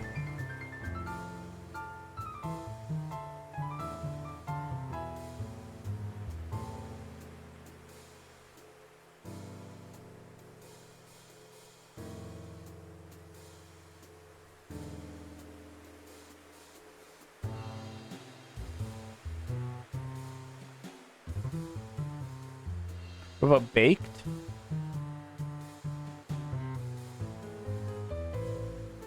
I mean, fair, yes. That honestly, that might be why I was thinking of it as it being crooked and not crooked.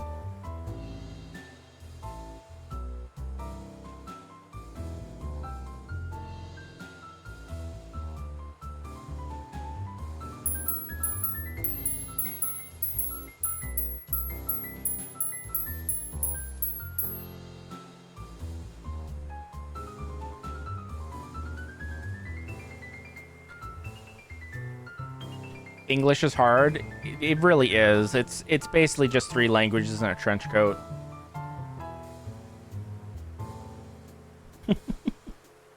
But so far, crooked is winning this lovely poll.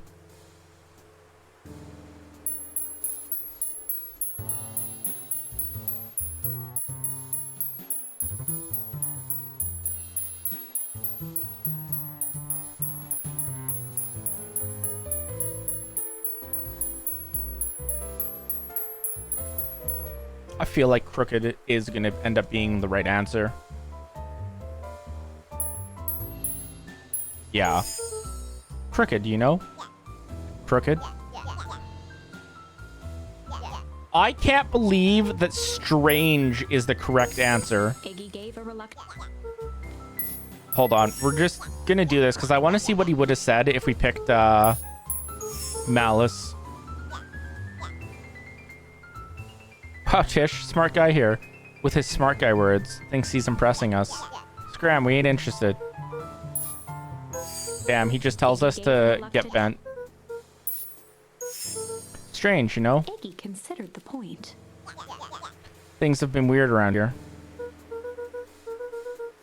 So I'm offering a truce, and I'm asking for your help. What do you say? What do you say we... Obviously, the answer is break.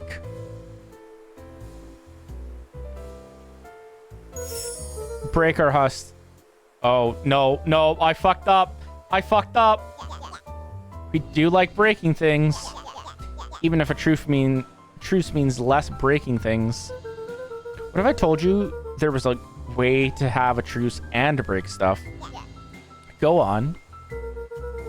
I need you to cause a distraction so I can sneak into Perennial Harvest HQ. A wild-eyed grin spread across Iggy's face. My, Luke Van Horn. I'm impressed.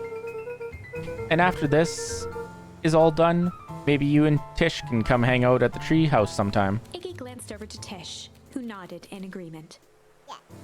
Fine. Not because we want to see your crappy treehouse. We just like to cause chaos. With a quick nod, Luca was off. Fun fact. That's our friend who threw themselves down the pit last stream. Did you hear that, Tish? Iggy gazed up at Tish with a smile. He invited us to hang out at the treehouse. A single tear ran down Tish's cheek. I never expected this day to come. How wonderful. Holy shit, she can talk. What?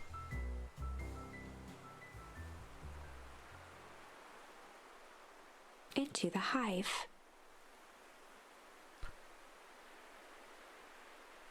A good heist requires preparation. And thorough preparation takes time, something they had precious little of. So far, everything was in order. Jeff, Iggy, and Tish all agreed to do their part. Beck radioed Luca that night with a simple and covert message. We are locked and loaded on my end. And Rollo, after a lengthy confession, managed to persuade Roxy and Fitz to help. He stowed away in mission control for the night to avoid attracting attention. Rollo, being uniquely suited for the role, would be the first to breach perennial harvest. The outfit provided by Jeff wasn't perfect, but a convincing disguise is 10% wardrobe, 90% confidence. Damn. Rollo took a few vigorous breaths and shook out his arms. Just stay calm. You can do this.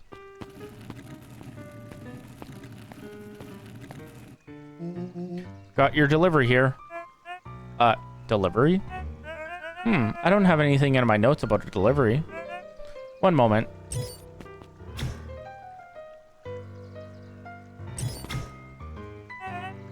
I'm so sorry, but there's no delivery scheduled for this morning.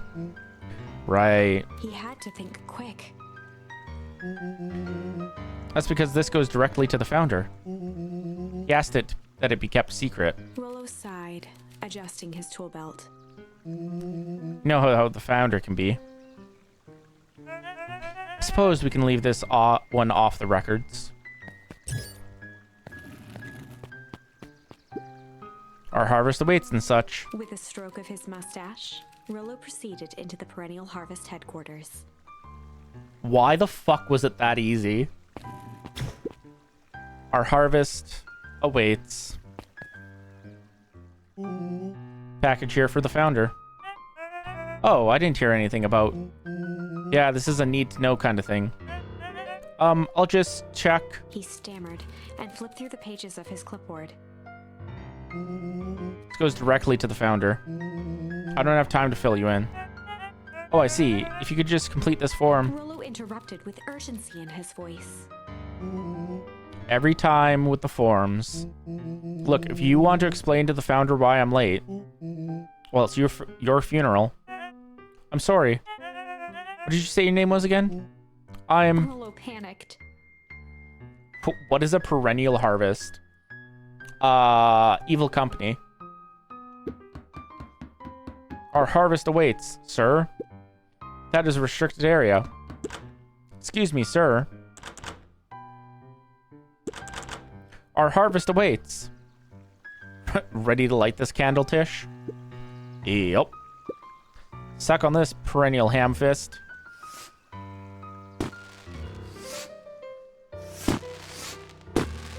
What was that? The distraction was enough for Rollo to regain his confidence. Just open the damn door. Got a job to do. The clipboard fumbled around in a frenzy. I should check out on that noise. Oh, come on. Just buzz me in already. Okay, okay.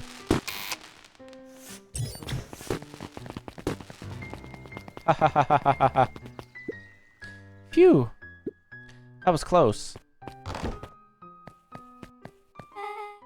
Our harvest awaits. Hey, I figure when in doubt, stick with the classics. Well, that was a close one. But you pulled it off nice. But you pulled it off. Nice work, Rollo. All right, everyone knows what to do? Yeah, deep engineering is to the north. I'll go with Beck, in case she needs the muscle. I'll head east to the founder's office. You two be safe.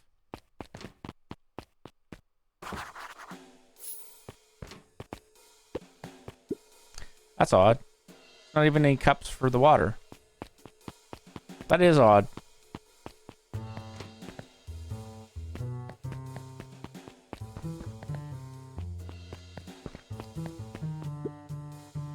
A hallway to nowhere. What's going on here?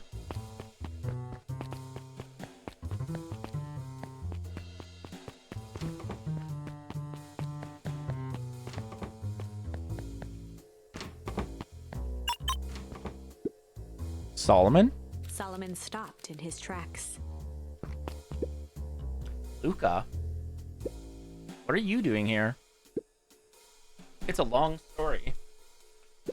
Are you okay? A veneer of confusion flashed across Solomon's face. His words rushed out dramatically. No, I'm most certainly not okay. Wow. Some strange people grabbed me and... Were they in hazmat suits? Yes, how did you know?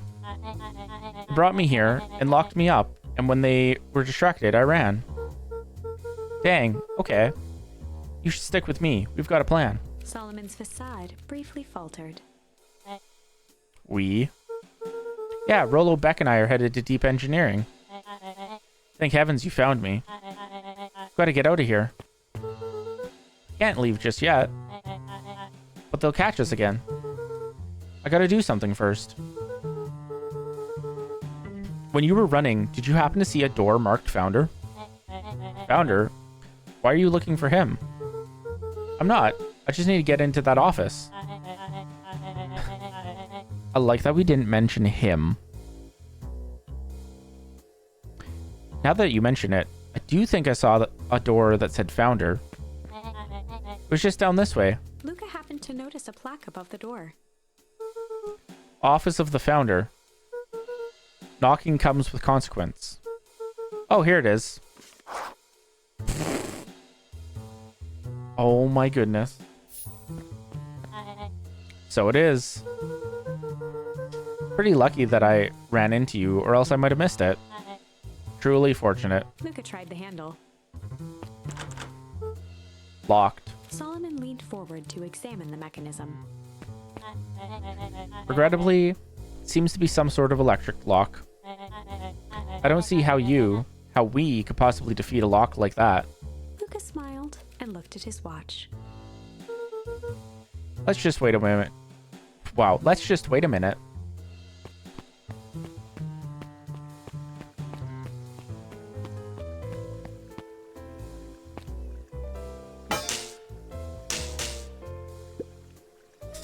I don't know what sort of funny business you're up to, but I like it. She mined a quick hat tip and ambled off with a whistle.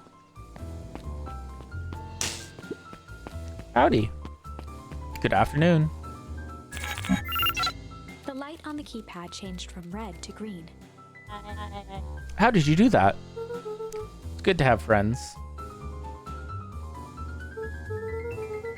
Quick, let's get inside before someone spots us. Yeah, that's right, you terrible person.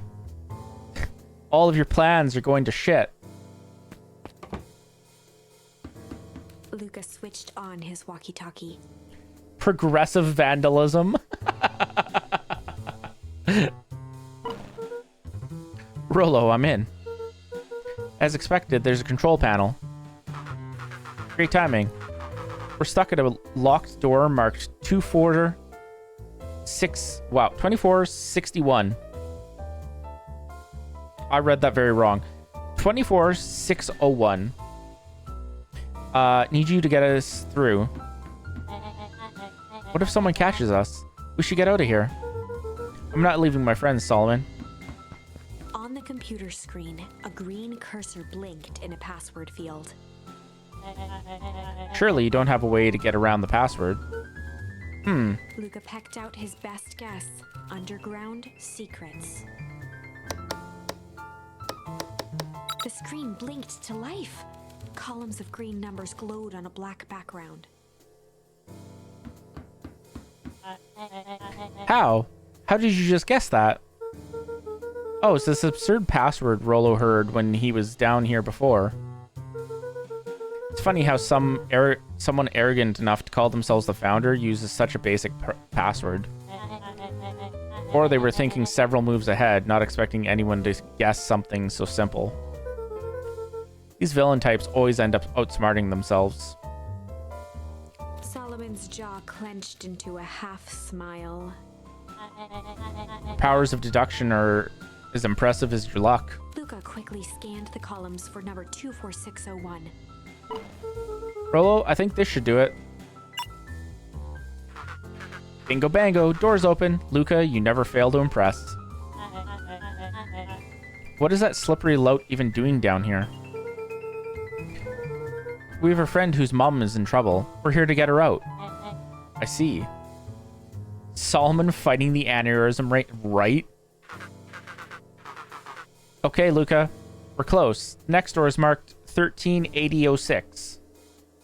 Wow. 13806. And we're going to stop there because ads are starting soon. I don't want to continue the story while ads are going and have people miss out. I am going to throw up the BRB screen real quick, though, because I'm going to go get another drink. Because I am out of drinky. So that would be a good thing to get. So we'll be right back after the ads, and then we'll continue with the story.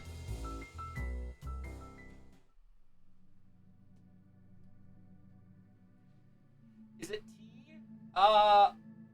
Maybe.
You love tea? Tea is amazing. I also love tea.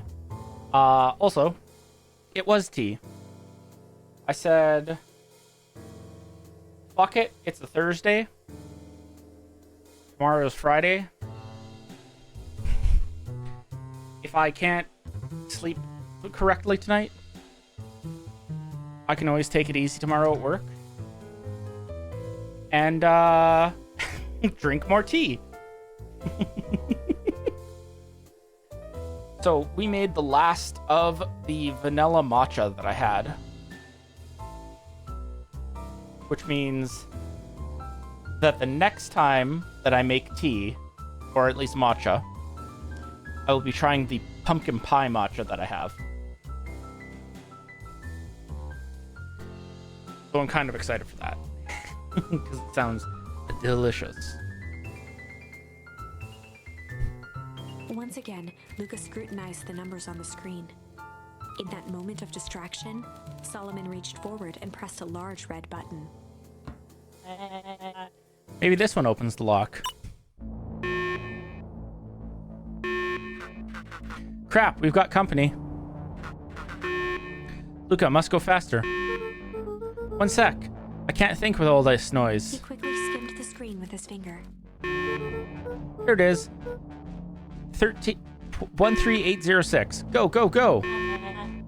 Curse these fumbling hands. My apologies, Luca. Don't beat yourself up.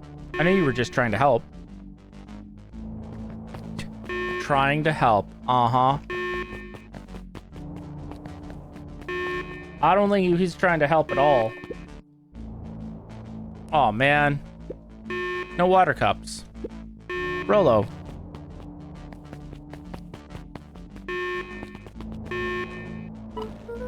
Rolo, are you okay? Rolo, come in. Mr. Kerr approached with a sneer and spoke into his walkie-talkie. You can turn off the alarms. They're trapped. With self-satisfaction, he called into the hallway. That, my dears, is a dead end. Nowhere to run. Rolo, where are you? Are you okay? Yeah, I think we lost him. Making our way back to Nellie's office. Okay, you two rabble-rousers are coming with us. Nope. Make a break for it. Did that little shit just kick me? Don't just stand there. After them.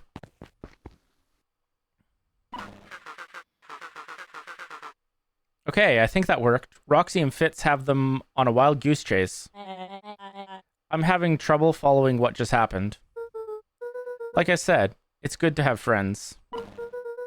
Rolo, how long do you think Roxy can distract them? how long can Roxy keep someone so pissed off they can't see straight? Let's just say we've got time. Entering Nellie's office now. Mom!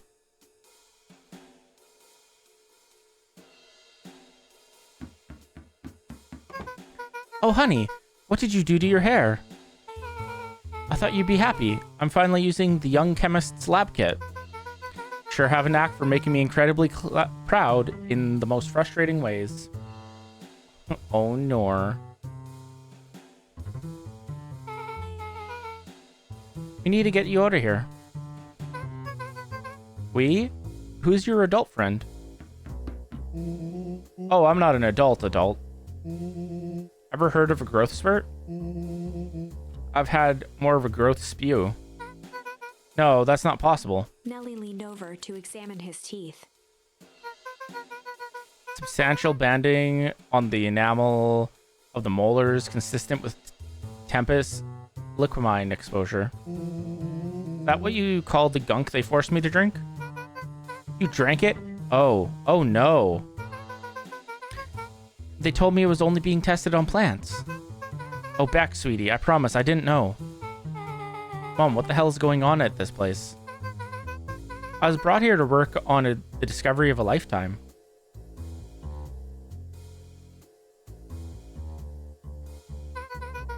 A novel chemical compound was discovered under Beacon Pines in a wellspring they called a source. They named it Tempest liquamine. It pulls energy from its surroundings in order to fundamentally alter matter's relationship to time.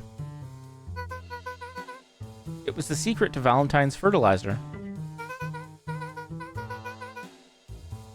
They harvested the source, infusing small amounts of Tempest liquamine into the product. It worked wonders, drastically accelerating plant growth. Crops would be ready to harvest in a fraction of the time. But it led to complications. The foul harvest. Perennial harvest came in to clean up the mess, to succeed where Valentine failed. But Tempest liquamine is rebellious. Rebellious? You can think of it as a manifestation of change itself. It's volatile by its very nature. So the more you try to force it to do a specific thing, the more it resists, yes. I can relate to that. My role was to finish the work of my predecessor, Dr. Prescott. Harnessing Tempest liquamine to reliably manipulate an organism's age. Just imagine how many people we could feed. Mr. Kerr was very insistent that we achieve a successful result before today's festival. But you didn't, right? Nellie sighed. You know how much I love a good puzzle. I poured myself into the problem. It wasn't long until I discovered oddities in Dr. Prescott's notes. Oddities? They contained obvious errors, mistakes that someone of his reputation would never make. So I fixed them, and now I get to replace my entire wardrobe. I really am truly sorry. Meh. Those clothes were all hand-me-downs anyways. Sounds like Dr. Prescott figured it out, got cold feet, and intentionally sabotaged his own work. I considered that possibility. I've sent a letter asking him to clarify his thinking. Mom, Dr. Prescott is dead. Kerr had him killed. What?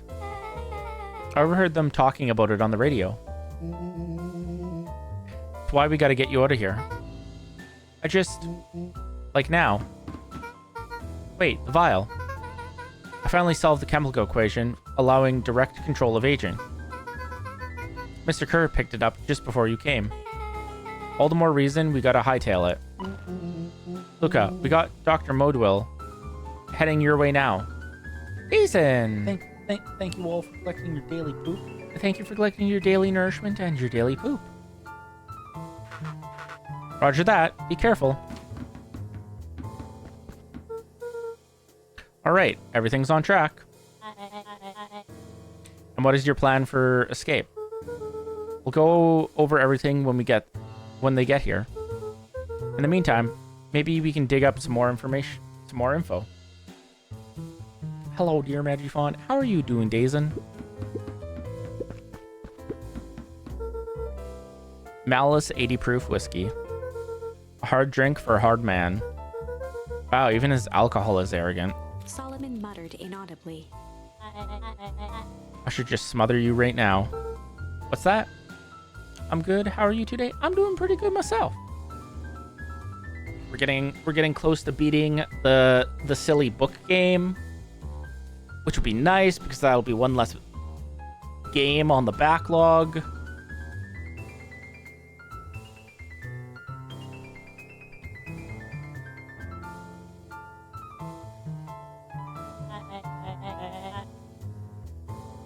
I said I shouldn't bother you right now. Don't be silly. You're no bother at all. Thank you for the head pats, Dazen.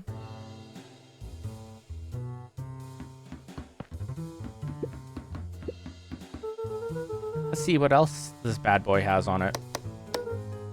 Security system, time card logs, payroll. You know, for being so evil, this guy sure is boring. Solomon once again muttered under his breath. Just you wait. Huh? Oh, nothing.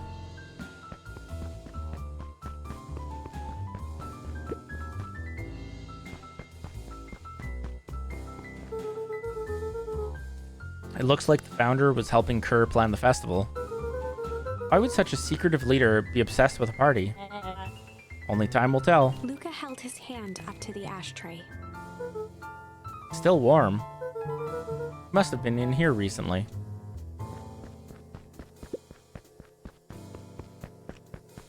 Luca tugged on each of the cabinets.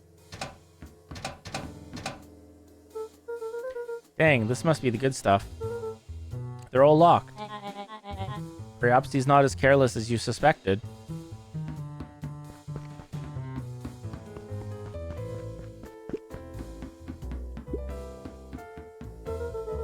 I'm really sorry you got dragged into this mess, Solomon. You needn't worry about me. Well, I feel bad either way.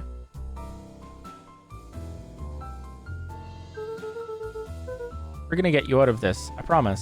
With a subtle, quivering lip, a smile crawled across Solomon's face. They heard the trampling of frantic footsteps from the hallway. Lock it, lock it, lock it.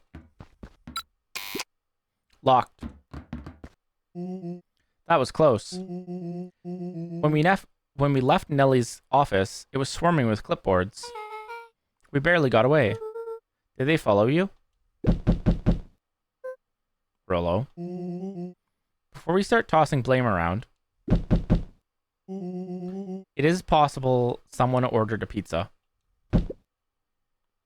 Wow, sorry. Is it possible somebody ordered a pizza? We'd love to hear your thoughts. Definitely not pizza. What now? Don't look at me. I'm officially retiring from the heisting business. We're so sorry for the inconvenience. We just have a few quick questions. Just let me think. Can someone watch the door? Of course. Everyone else, huddle up. Oops. I think this little caper has gone on long enough. Solomon, no. Hush now, child. The adults are speaking. Dr. Modwell, a brief reintroduction is in order. We never met in person, but we have corresponded. You see, it was I who hired you. Solomon, the pathetic orphan child, the powerful and enigmatic founder. Sharper, the fallen progenitor who created this town. Perennial Harvest, Valentine Fertilizer. All connected by a single thread. Yours truly. But that's... Her eyes searched the floor in thought. Solomon watched eagerly, waiting for the flicker of epiphany. With a sickened look, she peered into his soul. Ha! Yes, now you've got it. Tempest Liquimine, you've discovered how to reverse the process. Solomon clapped with genuine delight. Very good, Dr. Modwell. Very good. Though the discovery wasn't intentional. Solomon glanced down, examining his youthful form. And the effects went a little too far for my tastes. That's why you needed me to finish Dr. Prescott's work. Which you did admirably. Hi, Dory. Thank you for collecting your daily nourishment and your daily poop. Thank you all for collecting your daily poop. Mr. Kerr, the vial, please. Kerr presented it with a theatrical twirl of the hand. May I present to you the 8th wonder of the... Before he could finish, Rollo snatched the vial from Kerr's palm. Wow, this stuff sounds pretty valuable. Hero, thank you for collecting your daily nourishment as well. And your daily thank you all poop. for collecting your daily poop. Be careful, you fool. You have no idea what you have in your hand. Actually, we do. You just did the whole evil villain monologue thingy about it. Rollo casually tossed the vial to Luca. How's the game? It's going good. We have not made it to the final choice yet. You missed two. You have missed 2 endings, but we're on this path, and it's very long. But I think we're getting close to the choice soon. Maybe?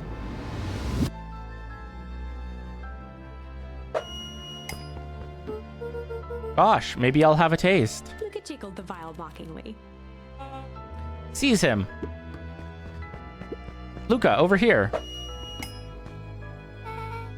Move another inch and I smash it. She held it tightly behind her back.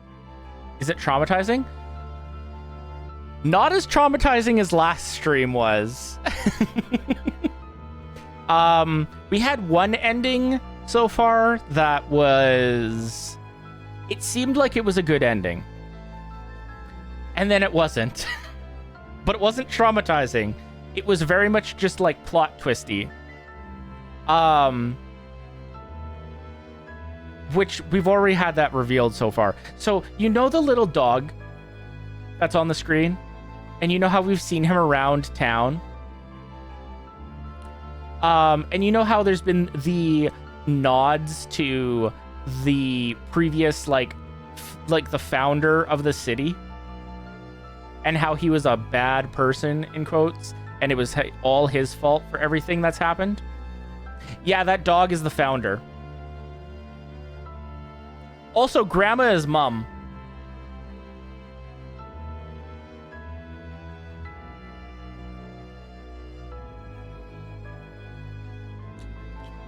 Solomon sighed, speaking in crisp, measured syllables.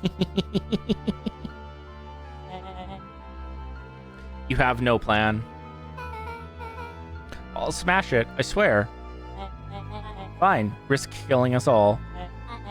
Or if you're lucky, nothing happens. Then what?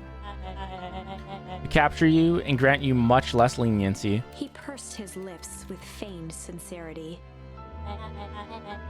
But I give you my word, if you hand it over to me now, none of you will be harmed. A deep uncertainty washed over Beck. You're a smart girl, Beck. There's no shame in being outwitted by someone smarter than you. We both know there's only one way this ends. She looked to Nellie shakily. With a dispirited nod, Nellie sighed in defeat. Beck slowly approached Solomon. That's a good girl. Beck, don't do it. We can't trust that jerk. Sorry, he's right. With apprehension, Beck conceded. Solomon pocketed the vial and brushed off his shoulder with a sharp flick. Mr. Kerr, you've allowed yourself to be humiliated by a group of children. Report to my office tomorrow for a performance review. The blood drained from Kerr's face. Of course, sir. First, you have a speech to make. Trot out there and give me the introduction I deserve. And don't forget to smile. Yes, sir. And to think all of this is thanks to the efforts of Mr. Van Horn. I don't understand. How is this all because of me? Ha, I said Mr. Van Horn, silly child. Dr. Walt Van Horn. Your father was always a thorn in my side. I offered him an opportunity to be a part of something great. But the fool was blinded by righteousness. He even broke into my laboratory in an attempt to sabotage my work. Solomon shook his head with gratification. But the universe has a funny way of correcting course. By meddling with a force he didn't understand, Walt showed me its true potential. As fate would have it, Luca, your father's dying act was to grant me eternal life. A muffled applause resonated faintly through the walls. Well, that's my cue. After the festivities and my subsequent ascension, I'll return to deal with you all. Until then, I suggest you use this time to reflect on on the magnitude of your failure. You three, keep post outside the door.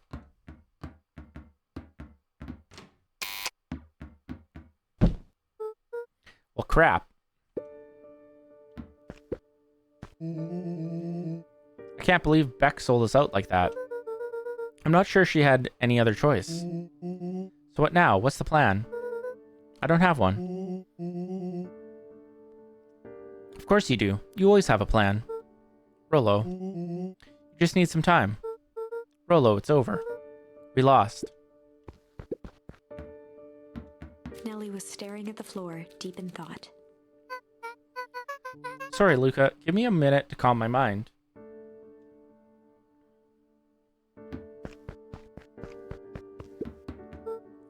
Hey. I'm sorry, Luca. I did what I had to do. I know. It's just, we were so close. I've got a feeling that eventually Solomon will get what's coming to him. Time wounds, all heals. Well, time seems like less of an issue for him now.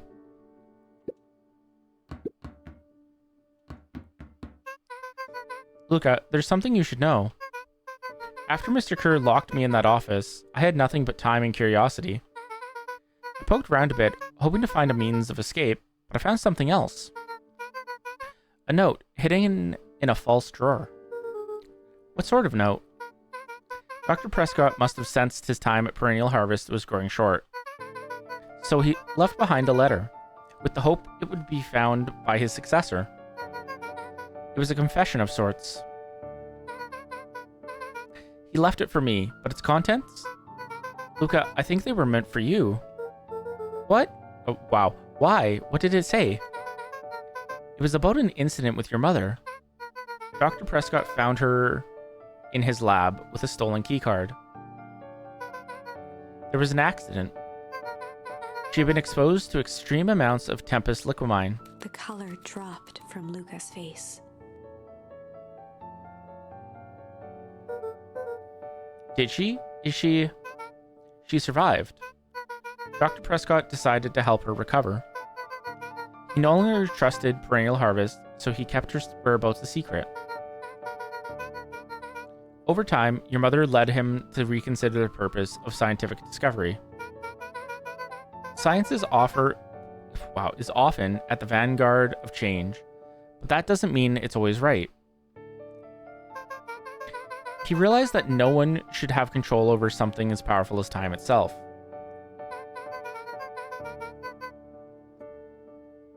I now believe that's why he began to intentionally sabotage his own work. And it cost him his life. That's a reasonable conclusion. Luca was overwhelmed with emotion. But if she's alive, where has she been? Where is she now? A sudden explosion sounded from the hull.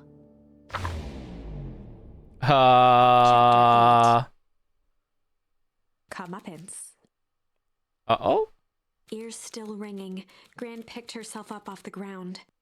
Through the dust and smoke, she looked over to see Mrs. Fratelli helping Hiram Tolliver to his feet. She'd had to beg, borrow, and steal to acquire those explosives. How many nights had she spent visualizing how she'd use them to make things right? And now, her one shot at destroying the source, that damned hole that swallowed so much of her life, was gone. Oh no. Traded for this jagged hole in a wall and a foolhardy shot at rescuing Rollo. With Fratelli and Tolliver at her side, she stepped through. It was a strange feeling. Right. The last time she'd stalked this maze of hallways, it was in a different body. They quickly rounded a corner to find a group of clipboards guarding a door. Something worth guarding is probably something worth seeing. Doria, thank you for the bacon Ara Ara edition.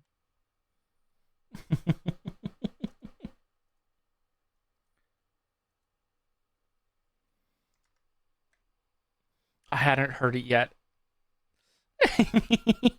It's so good! She leapt forward, brandishing her cane. If her last chance at vengeance for things lost was truly gone, she would just have to fight to keep what she still had. I felt it in my soul. Ooh.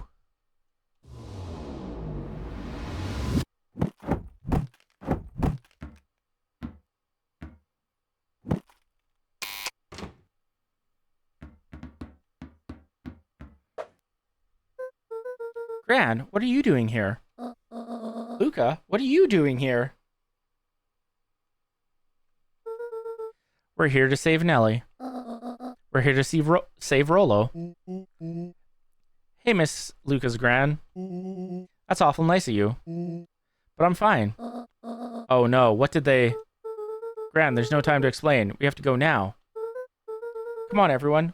We've got a party to crash.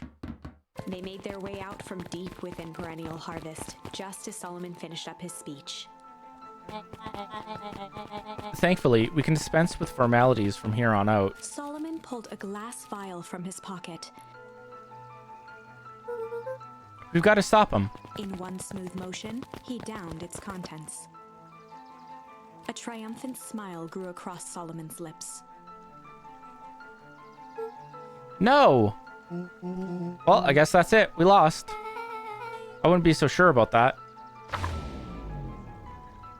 With a mischievous look, Beck elbowed Luca. Remember when I had the vial behind my back?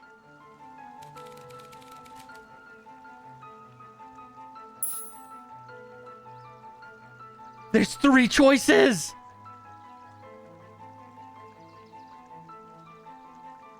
There's 3 endings! There are 3 endings that we have not seen.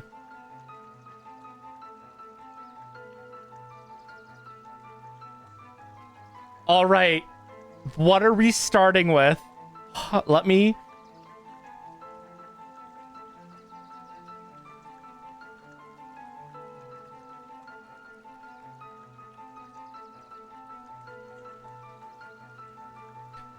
Let me just type out the answers. I get a poll going.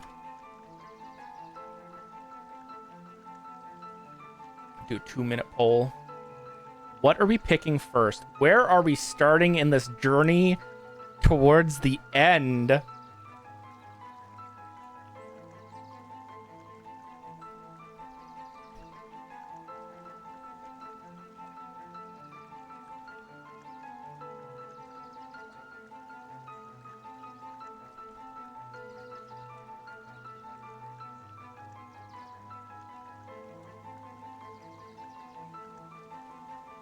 It appears Malice is winning so far. Payback?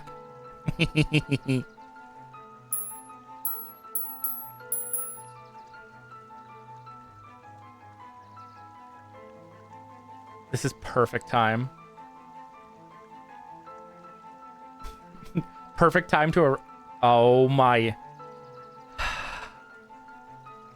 That's what you meant when you said perfect time.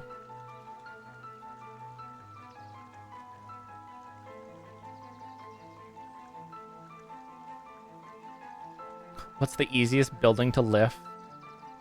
A lighthouse. Ooh. Ooh. That's pretty good, Dory. Dory, I have to tell you what happened with No Giggles earlier because you are going to appreciate it. Why are frogs good at baseball? They know how to catch fly balls. Ooh, that was pretty good. So, Dory, Mayfei made me laugh earlier simply by attempting to replicate your lactose joke.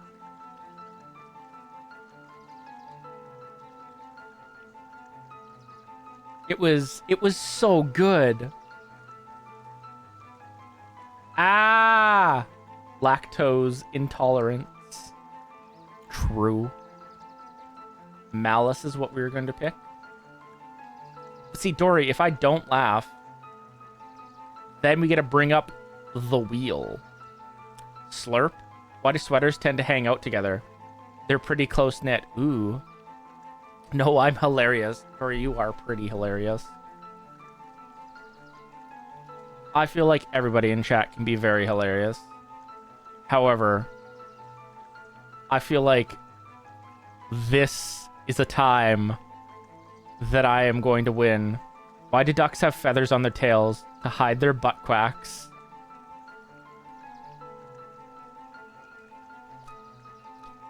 Nope. Dory. No! I was so close! No! Mm.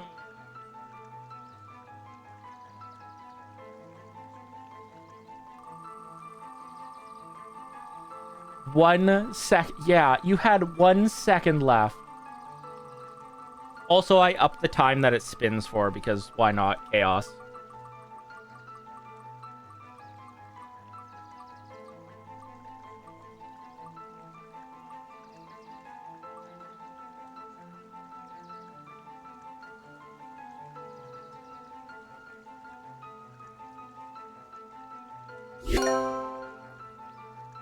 I might have to adjust the spinning because, like, that takes forever to end.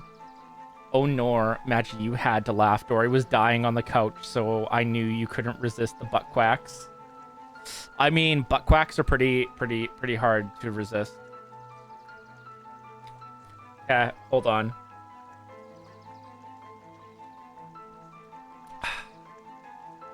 It's funny. Yes, it is. It is very funny. Dory, you just seem to have this knack for finding the silliest jokes that will make me laugh. And quoting me out of context so damn well. It is an amazing skill.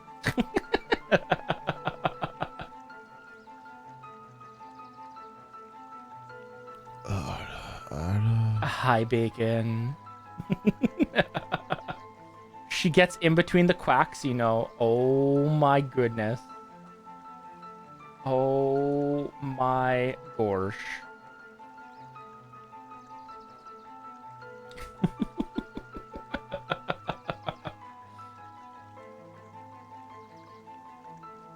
I hope that was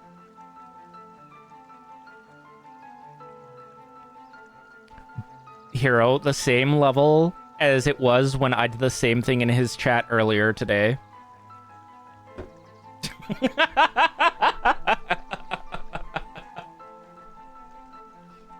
Mayfei, thank you for the posture check. I indeed. Oh my goodness. Thank you, Zell. I was indeed very gremlin.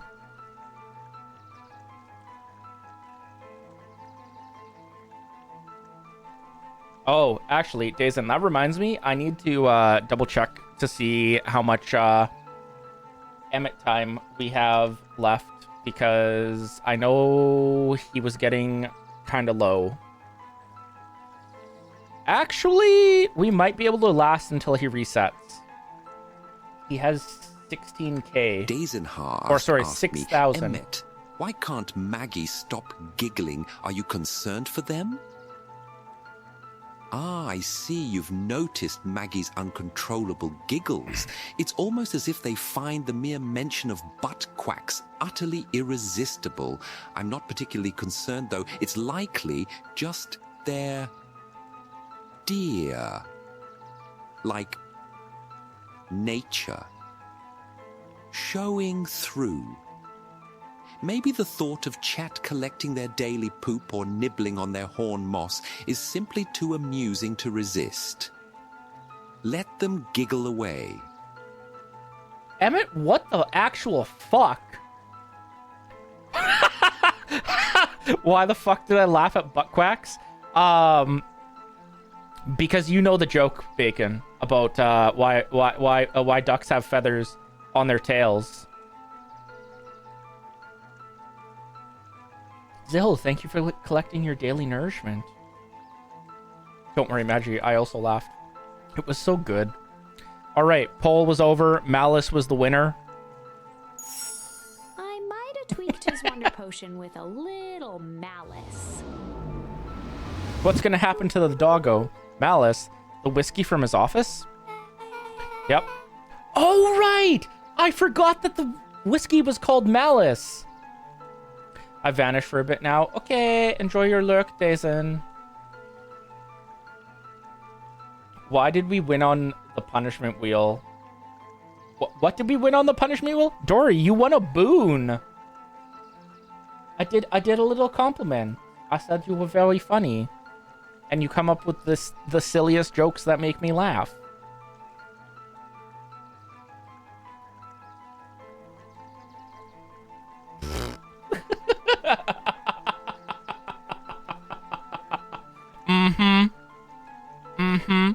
TikTok, Dory, listen. We're more than TikTok friends. You are an amazing friend, and I'm very, very glad that we got to meet. So used to Maggie compliments, it didn't even register, apparently.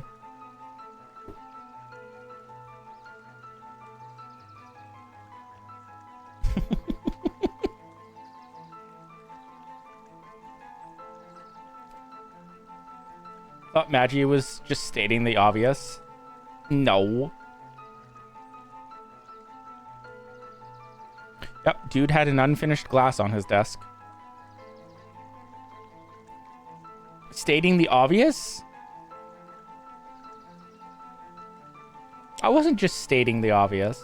That's what I said no to. I was complimenting your ability to find the silly, funny hee-hees.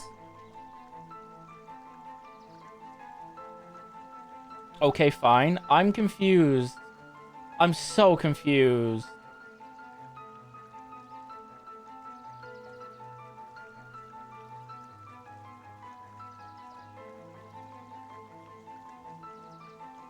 Girl and for Dory? Oh, nor. Zill.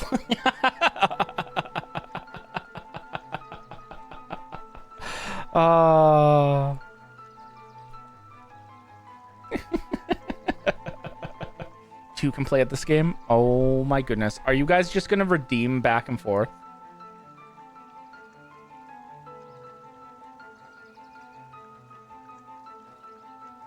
Wait, is there a cooldown on it? I can't remember. There is not. Pet, but for Zill. Alrighty. Dory.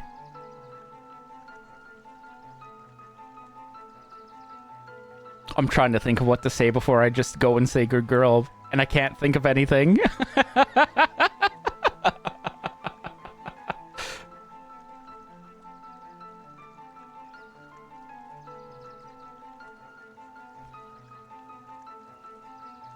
We have broken the Faun chat. Listen. Listen. Apparently.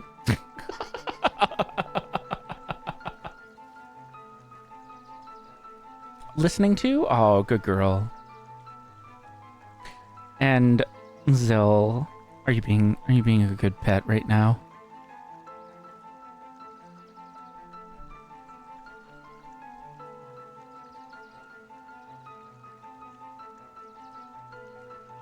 My name's Maggie, and I'm a very good puppy.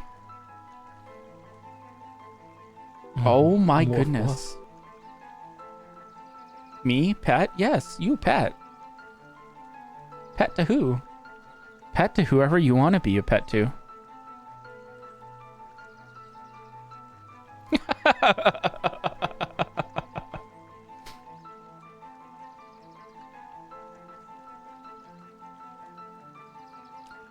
Okay, stop interrupting game. No, you guys aren't interrupting game. It's funny, silly he is.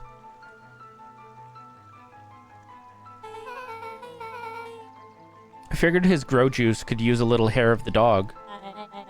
You can all call me Sharper Valentine. His body and face began to contort and expand as he disappeared into a belching green mist. I'm in danger! I feel like that's an accurate noise to use.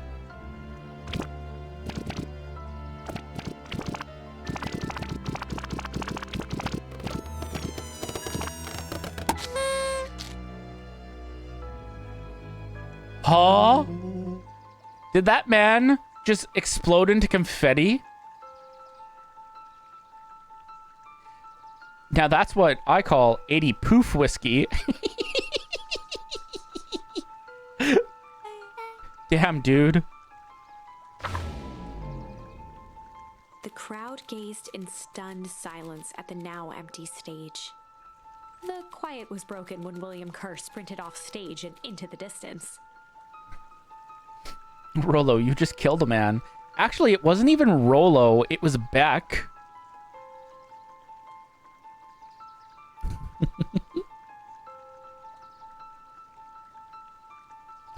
Magic, I have a question. Yes, Story.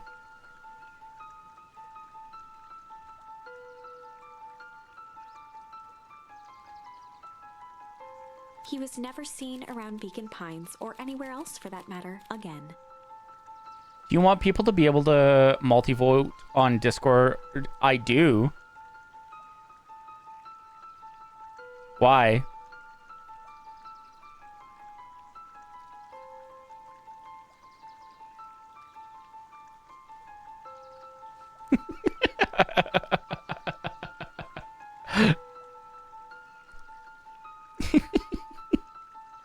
Votes all three? Oh no. I mean, that is 100% up to you. And I mean, it does say in the message above it that you can vote for all three if you do like them. If Ty, do we get a poop joke? No.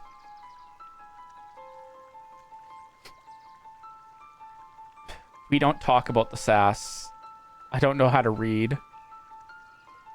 Apparently, neither do I, according to Fist. He came in and, like, directly called out my ability to read the messages.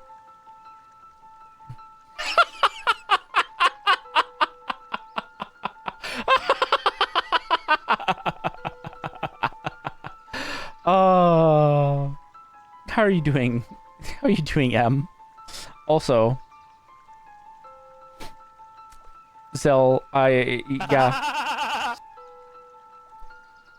I'm sure Dory is being a wonderful good girl right now.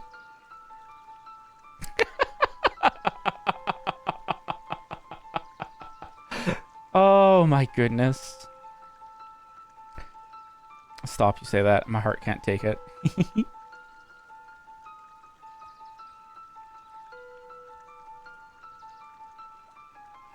AO? AO what? What M?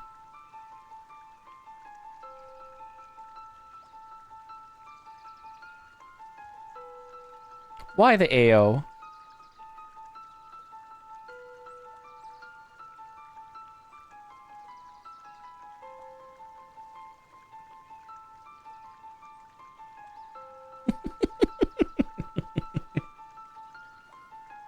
Watching the silhouette of Kerr disappear over the horizon, Luca began to laugh. First, a low chuckle that became uncontrolled, heaving laughter. Oh my god, Zill. What? Those emotes. Through his tears, he was vaguely aware that the crowd had begun to laugh with him. Leaves again? Why are you leaving? The end. Dory leave emote when? Just look away, Maggie. I'm so confused. That was unexpected. Perhaps a bit of an absurd ending for my taste, but who am I to say? Yeah, see, like that. I'm only writing the damn thing. Nothing to see here. You require. All right, what are we doing next? Are we doing change or junk?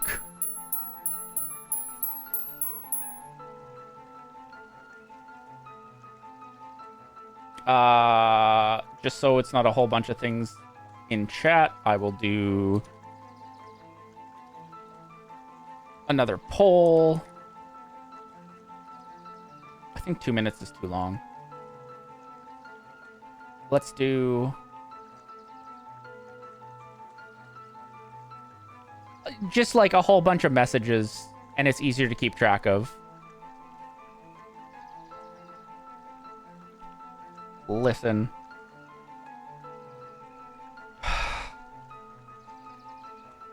See, Dory, I love that you're like putting these things in chat, but like,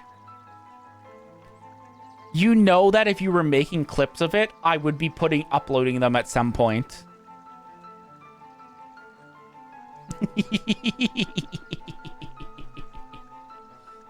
Dory, no. Oh, no. Change appears to be winning.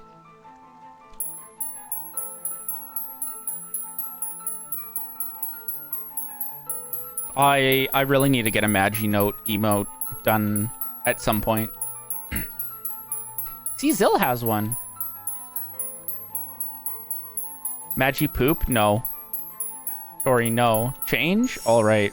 I might have tweaked his wonder potion with a little change. Like pocket change? Your unlucky penny.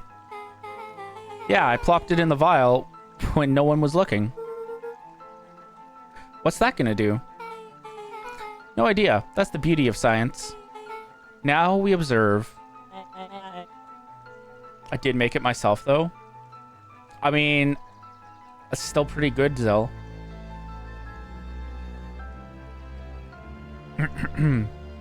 You can all call me Sharper Valentine. His body and face began to contort and expand as he disappeared into a belching green mist. I'm gonna lurkies for a bit, but I hope you have a wonderful stream. Thank you for stopping by, Em. I hope you enjoy your lurk.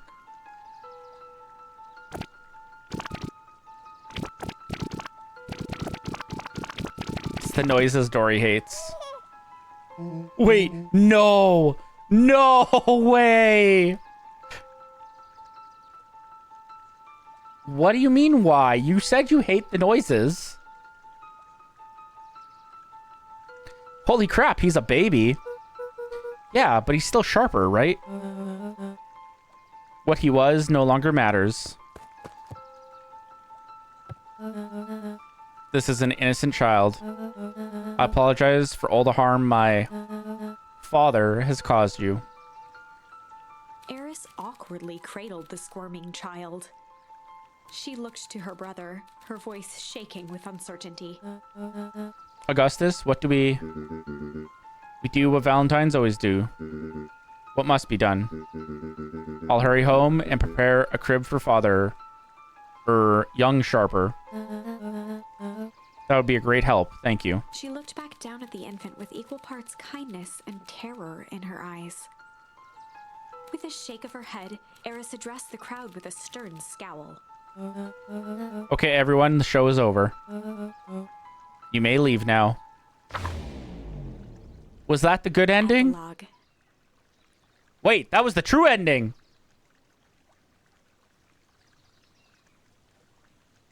Beacon Pine's coldest summer on record came and went without much fanfare. Folks shared what they had and none We were left win? wanting. Apparently. Right? How is the true ending the one where he turns into a baby? The new school year was ushered in by the fall falling leaves of autumn.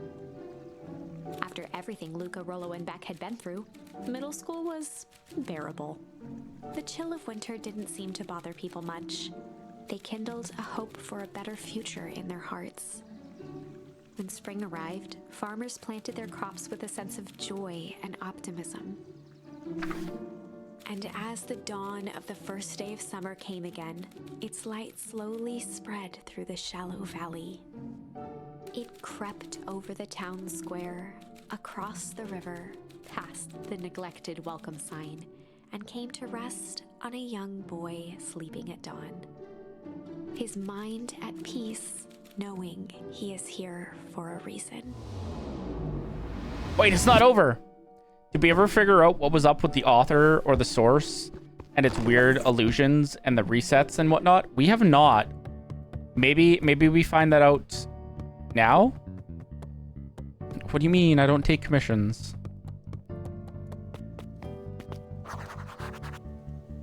Check in with Rollo at the treehouse.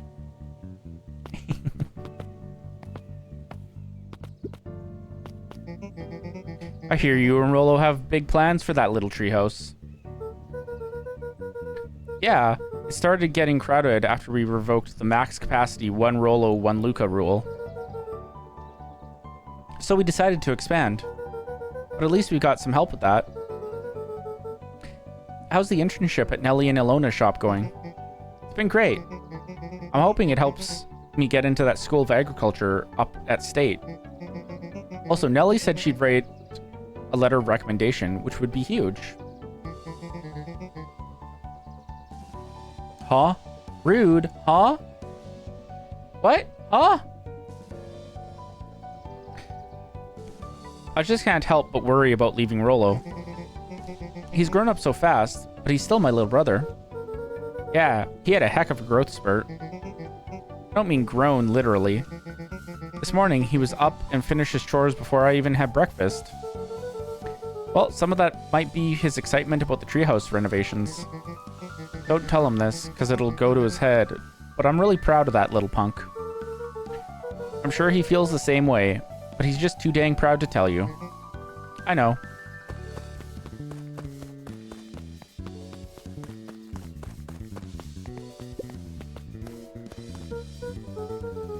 Hey Gus, how's the tree planting going? Couldn't be better. I'm so grateful to Ilona and Nellie for letting me help. I just wasn't built to be a mayor. Too much bureaucracy. Gus, we finished cleaning up the sidewalks. What's next? When Perennial Harvest collapsed, most of the clipboards skipped town. Just trying to confuse Dory. You aren't rude, Maggie. You're lovely. Aw, thank you, Zill.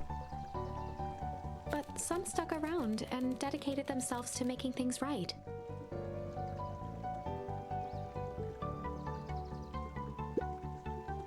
Anyone with a knack for art can help paint the new offices. You can count on us. Well, it looks like you really found your calling. I never really felt comfortable telling people what to do. Now this, right here, this is something I can be proud of. Slow and dirty harvest? Love it. How's the nap in this morning? The most underrated part of a good nap is the view. And the view is getting greener every day. Nice. I see you decided on a name. Maggie always rude? What? How? What do you mean? How am I always rude? Yep. We had to clear out all the old stuff before putting on the final touch. Hey Faye, thank you for the hydrate. Also, we're gonna pause and yap for a bit because I see ads are about to start.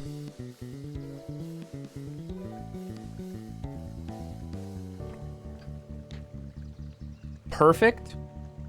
Perfect?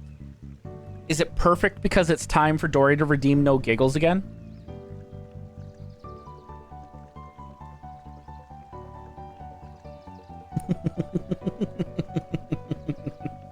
Yapping for 30 minutes starts now, huh? No, that would be too predictable.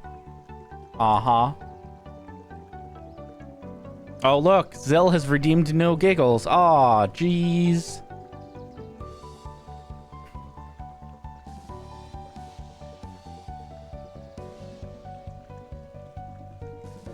What do you call it when a cow grows facial hair? A moustache. Ooh. Ooh.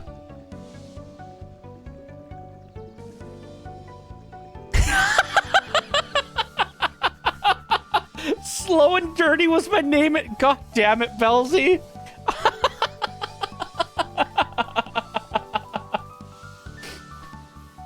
Holy crap.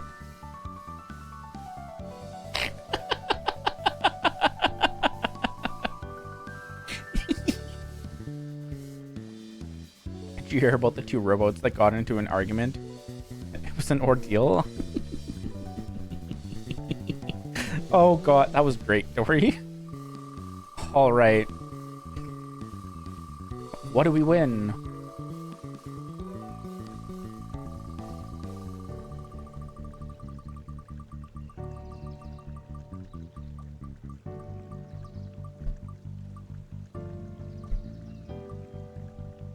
No, no, no, no, no, no, no, no, no!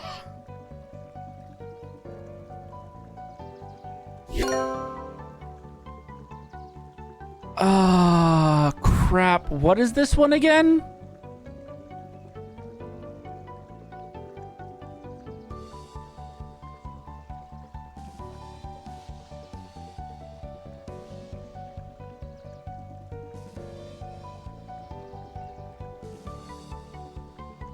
I don't remember who suggested this.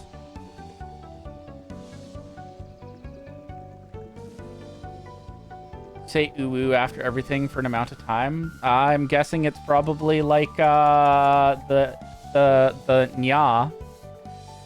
So 5 minutes of me saying ooh after everything. Ooh. Ah, god damn it, ooh. It was probably Dory ooh. Honestly, it probably was Zill ooh.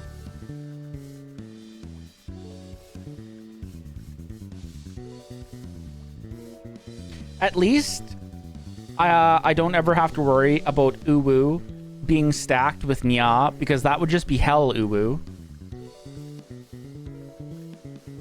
I don't understand how Umbral can do multiple things that stack at the same time uwu. Oh no, Dory, no uwu, no uwu, no uwu, oh.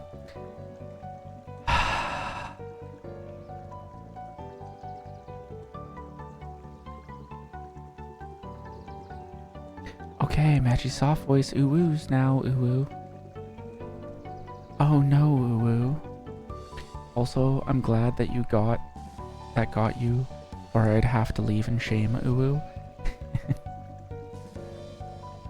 Oh no. Well, I'm glad that I laughed at that too then, ooh-woo, because I'd hate for you to have to leave. I don't want anyone to have to leave, ooh-woo. Tries to giggle at Maggie's soft voice. Ooh, listen. I can do it. It just is very hard. Ooh. Oh no, ooh. Oh no, ooh. Fails. No, ooh. Oh, what is this? This is chaos, ooh. Absolute chaos, ooh. Also, it looks like the ads are over, ooh. So, I guess we continue reading, ooh. Slow and Dirty Harvest is now official, ooh. So I missed beginning a stream, French Magic stream, ooh. Yes! So when we reach 300 followers, we'll be doing a French stream, ooh, which will basically just be me doing Duolingo, learning French for the entire stream, ooh. But we gotta get 300 followers for that to happen, ooh. I like it, ooh. It was actually Nellie's idea, Uwu. There's still a lot of work to do, and the name serves as a reminder, Uwu. Just because progress is important, Uwu, doesn't mean change should happen fast, Uwu. In fact, I've learned that the more you care about something, Uwu, the more important it is to take things slow, Uwu. Our motto is, go slow and fix things, Uwu. Amen to that, Uwu. Can I go this way, Uwu? I don't think I can. Sorry, what? I better not dilly-dally, Uwu. Gotta get to the treehouse, Uwu.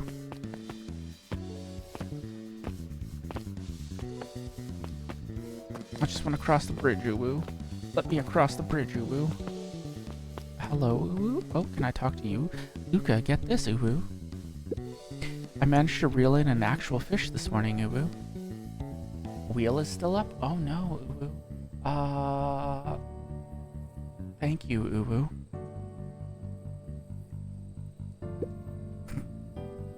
Seriously, Uwu? Yeah, and honest to goodness, Uwu.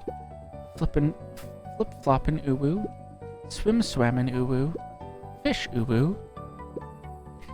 I don't think I've ever caught an actual fish here, Uwu. Been at least 7 years since I caught one, Uwu. I'd say it's a good omen, Uwu. What do you do with the fish, Uwu? Oh, I released it back into the pond, Uwu. I'm hoping to catch it again tomorrow, Uwu. Chocolate milk is great, Uwu. Flip-floppin' Uwu is being added to my daily vocabulary, Uwu.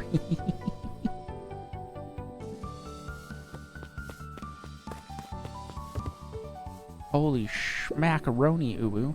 A little higher, Uwu. Yup, Uwu. Little lower, Uwu. Yup, Uwu. Little higher, Uwu. Yup, Uwu. I'm telling ya, the angle isn't the issue, Uwu. You need more power to the radio, Uwu. Luca, there you are, Uwu.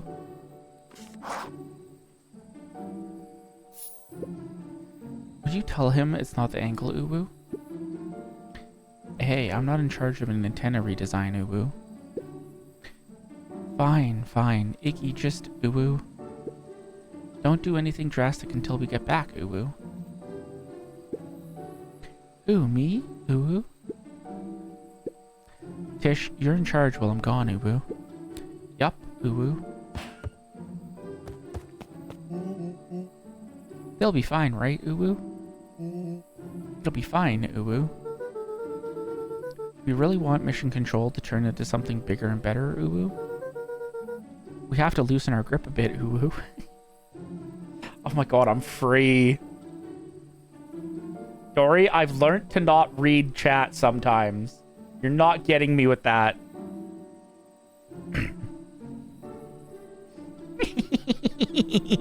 You've gotten me enough times with saying stuff and me reading it that I've finally learnt my lesson. You're right. Lead the way. But you have to read chat? I did read chat in my head. You're never free? Oh no.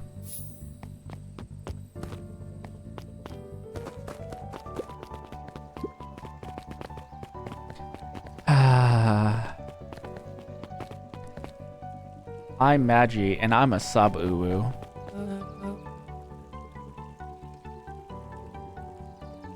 Young Mr. Van Horn. How's little Solomon, Sharper doing? I'm never free either, so we are in the same boat. Fair. Young Sharper seems to enjoy nature more than I. So we do a lot of strolling these days. Has he, you know, attempted to crawl out of his crib and plot world domination?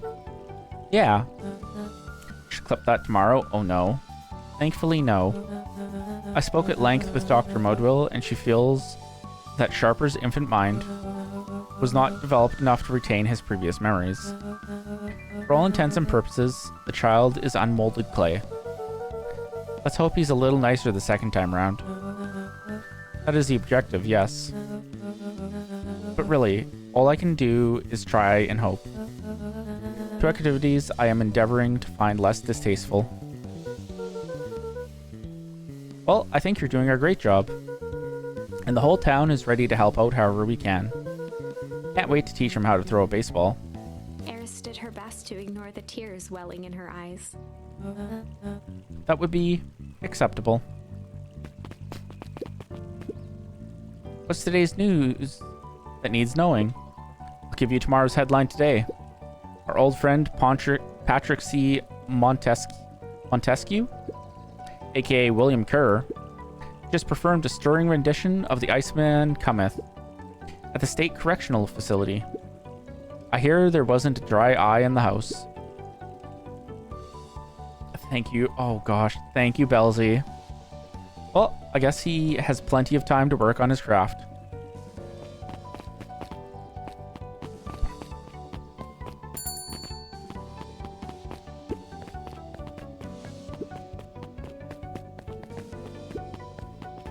Mrs. Fratelli glowed with a carefree smile.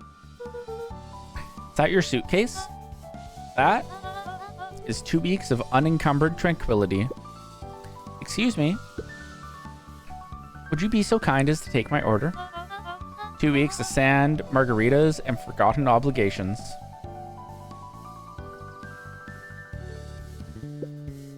Excuse me. I'd love to place an order. Mrs. Fratelli sighed with a zen-like calm. Just as soon as the lunch rush ends. I'll be a feather on the wind. Going on vacation? Okay, every clip is a good one. Exactly. For the first time in years. And I've got you and your mum to thank. Why's that? She didn't tell you yet? You two are gonna fill in for me at the diner while I'm gone. Just like old times. It's fine, I'll wait.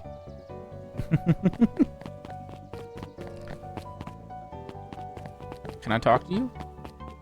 Luca squinted at the faded photo of him. Memories of that. Is there another... Oh, there is! There's more things here. Okay. Good afternoon, Mr. Tala...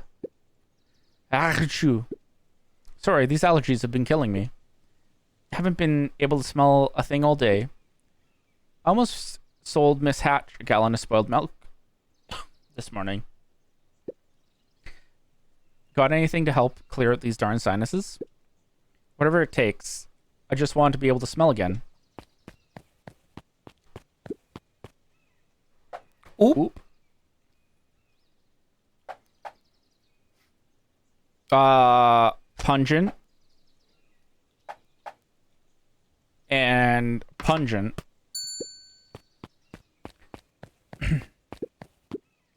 Achoo. Not right? Need something a little spicier, I'm afraid.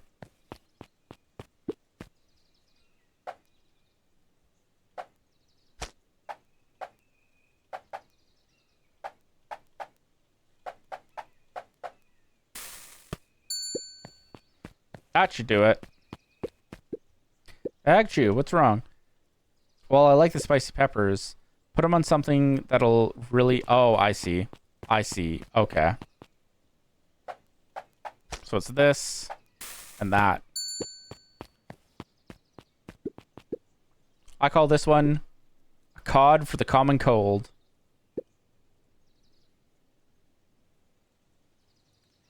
They did not in fact see huh? What? Huh? What did I miss?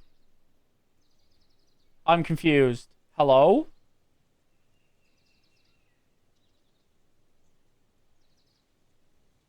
You poor little fawn.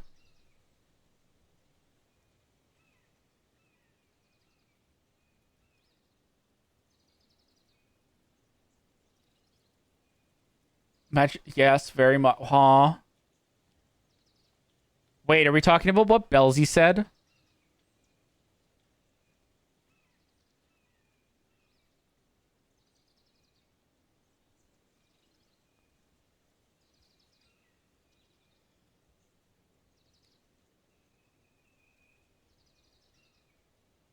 Oh.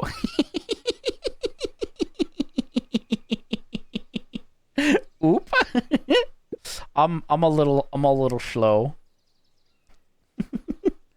And stinky. I'm sorry. I'll try it again. No. Don't you see what this means? I can smell again. Looks like your father isn't the only doctor in the family. Hey, Miss Hatch, what can I get you? Oh, I'm not terribly hungry. Something snack-sized, if you could.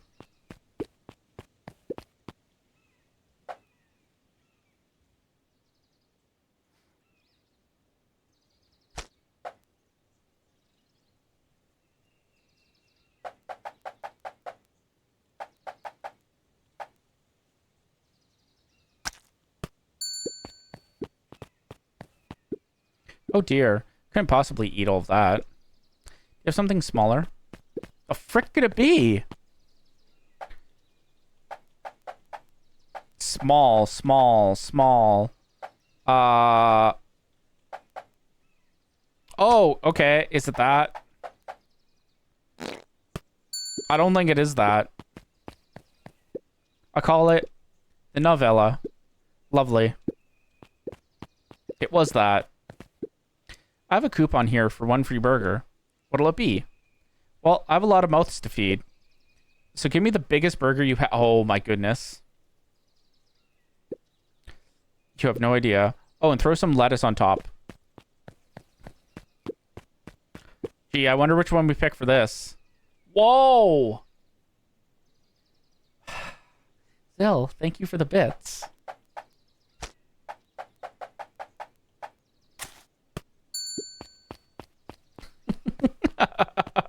I was just wondering what Zill could possibly have needed a number between 1 and 10 for. And now we all know. I call it the too much is never enough. This should keep them at bay. Thank you. If it isn't little Luca.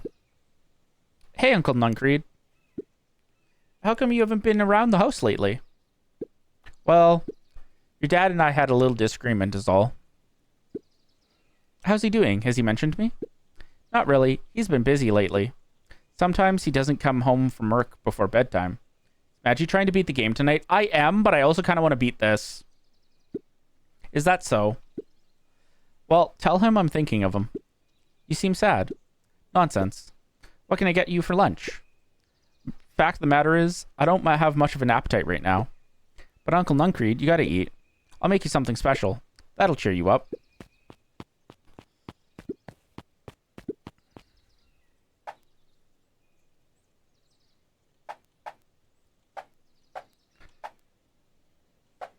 Something special.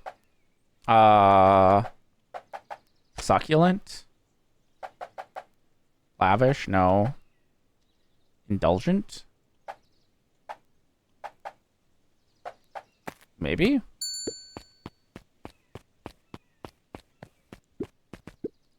Sorry, Luca. Still seems I can't muster much of an appetite. Hang on. I'll make you something to cheer you up.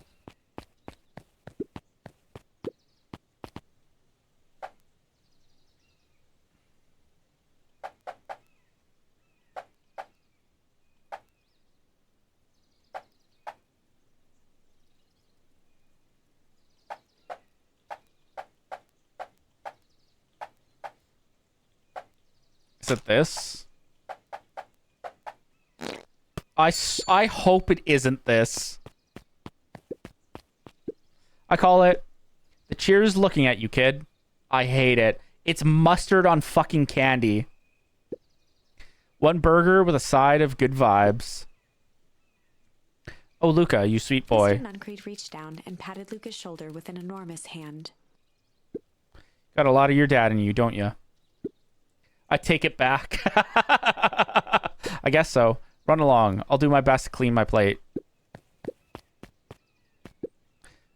This just in. Last chance diner overrun by gremlins. I'm not a gremlin. I'm Luca. Mr. Wilder adjusted his monocle jokingly. I stand corrected. In that case, would you believe I have a craving for a burger? Come to the right place. Indeed, I'll have a nice, juicy burger topped with onion.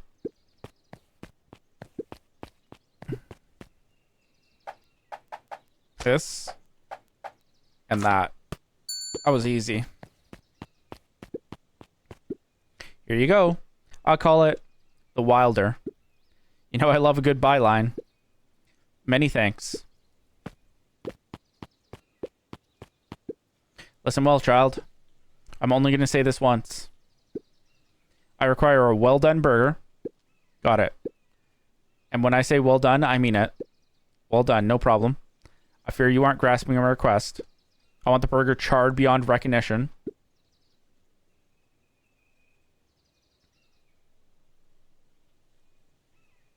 I want it bitter and black.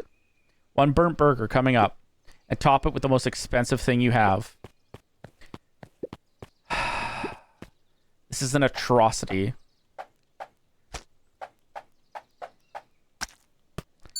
Fucking caviar on a burnt patty. May I present the row you're burnt.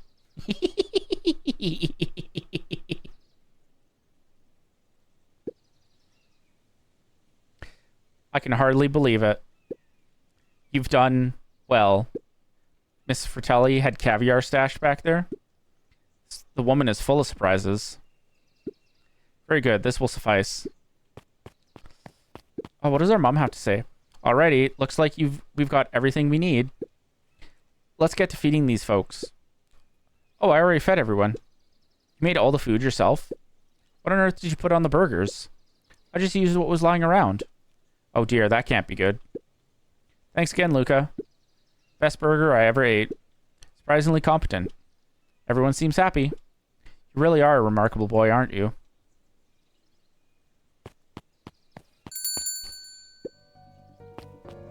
Okay, well that's that done.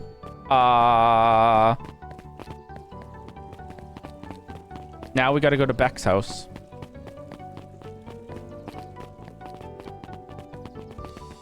We're gonna just skip over this all. So I'm sure they're just gonna talk about how amazing things are now. I have news I think you'll enjoy. This morning, I unpacked my last box. Oh my goodness. Thank you, Zell. You're officially moved in? It's just a box. Let's not blow this out of proportion. Sounds an awful lot like putting down roots. I guess this place is root-worthy. You're going to be stuck with me for the foreseeable future.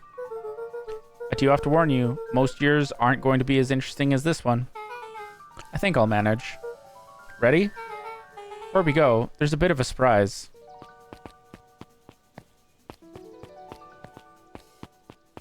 What is... Hello? Mom's prepared this tree especially for you. Oh, what the frick is go... Oh my goodness. Thank you, Dory. My mom's prepared this tree especially for you. They didn't have to do that.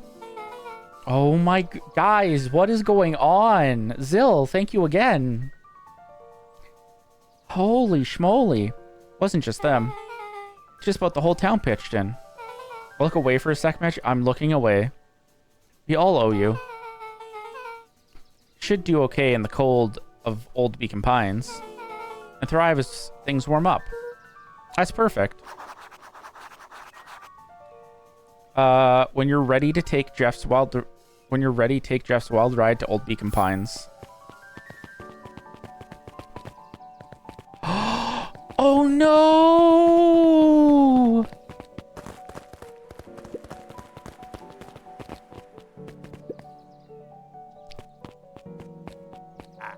Ah, you got it.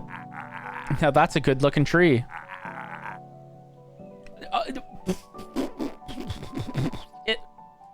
Hello? Zill. Thank you. Being a special occasion and whatnot, this ride's on the house. You're gonna want to hang on tight to that little tree.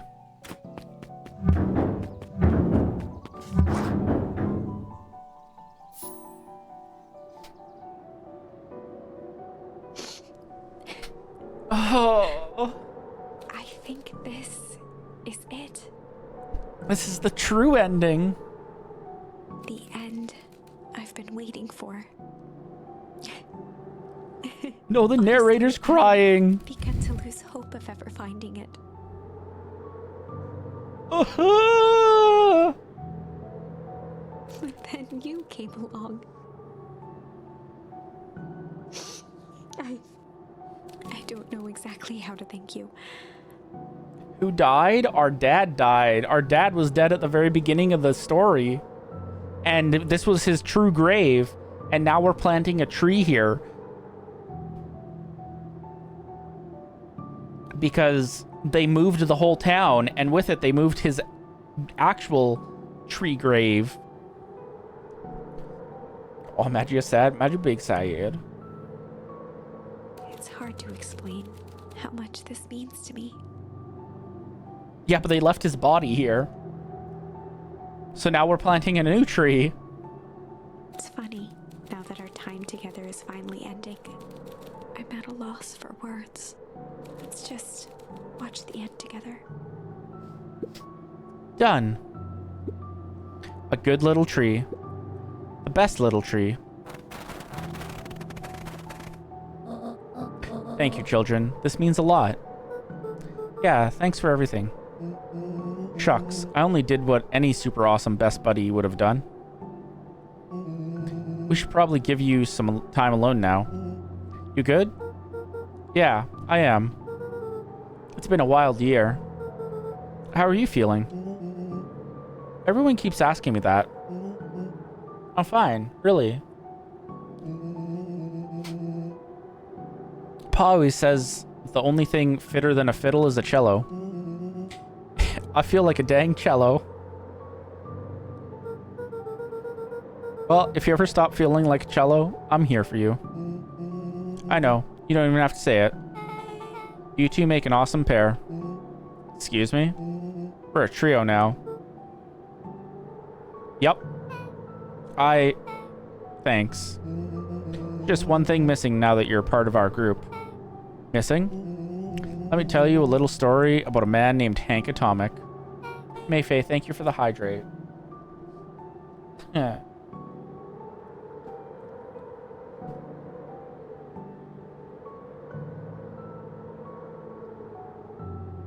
Oh, God. I won't be long. We'll be waiting for you back at the phone booth. I found the perfect way to start our summer. Do you have tea? I do not have tea anymore. I finished it. But I did make tea when we took a break earlier. Turns out I can make matcha on the break quickly. I'm a fake fan. No. Thank you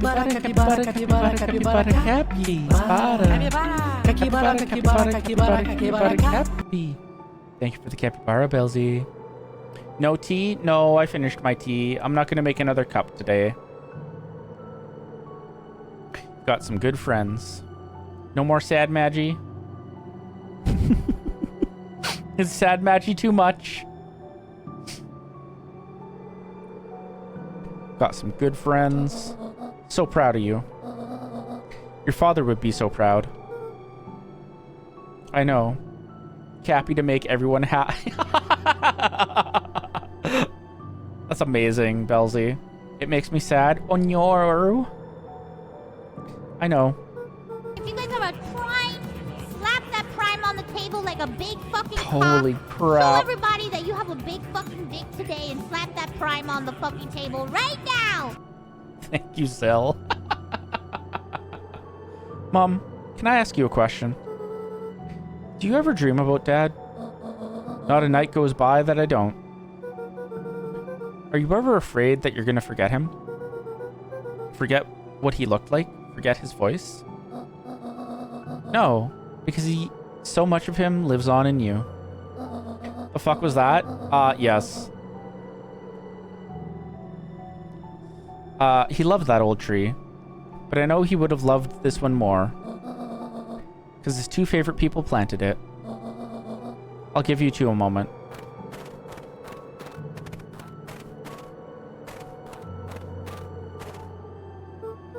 Hey, Dad. Dr. Modwell says that over the next few years, this place should warm up. So you won't have to be so cold for much longer.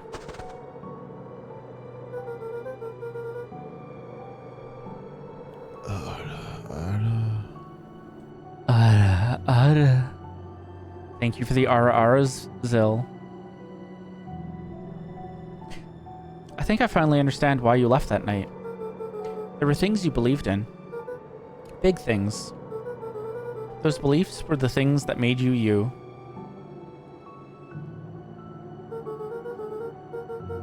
If you wouldn't have stood up sharper, stood up for what you believed in, you wouldn't have been the same person anymore.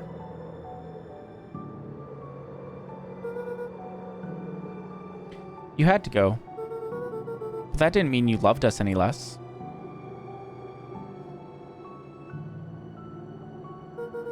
I might not visit you as much as I used to. I know you understand.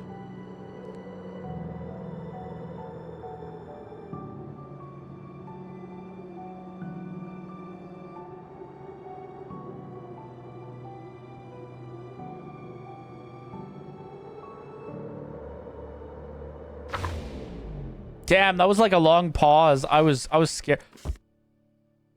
The book closed.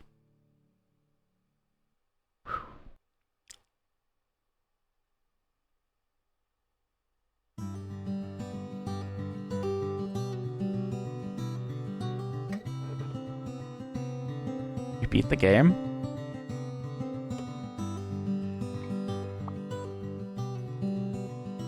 Can I skip this? I can't skip this. We have one more ending to do. This is the worst part.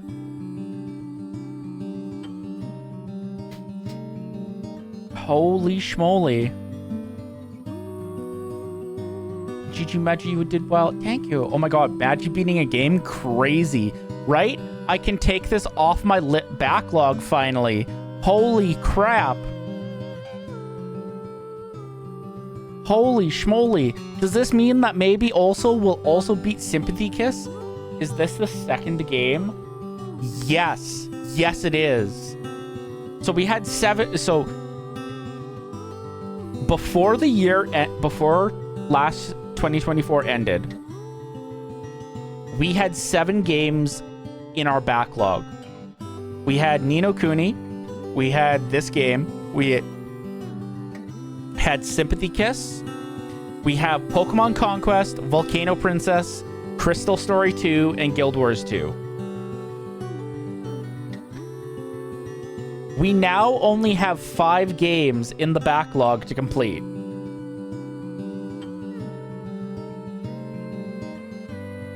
I'm trying to skip this, but it's not working. I'm surprised. Listen. At least I've finished games.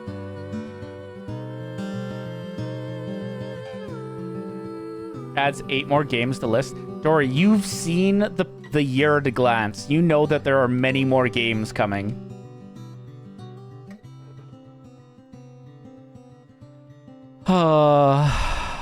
Actually, I think almost everyone here has finished.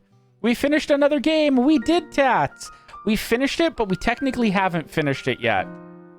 Because we have still one more ending to go and unlock.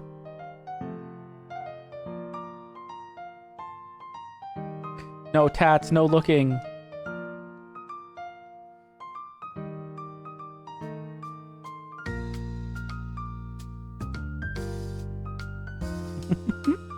How was your big lurkin', Tats?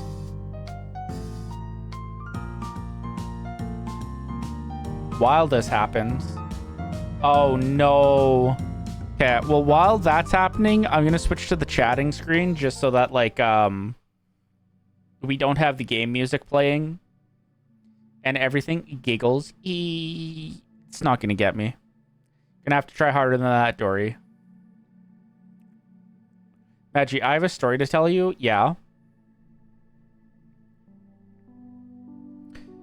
We were at the movies. Uh-huh. It was a silent... Oh, no. Yup.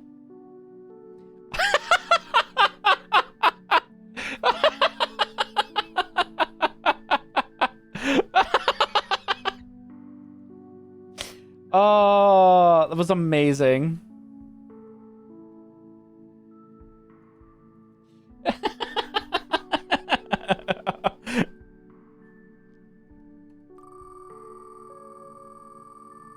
Last game I finished was Cyberpunk 2077, and it made me sad. That's understandable.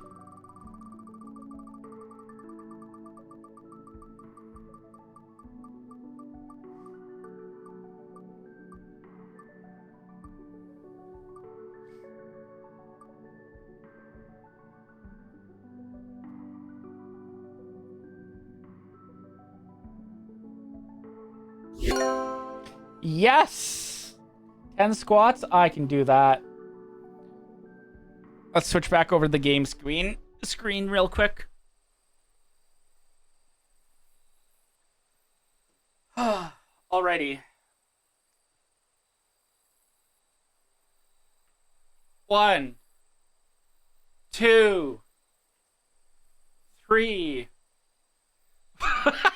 4, 5, 6, 7, 8, 9, 10. I'm dying. Belzy, what the heck?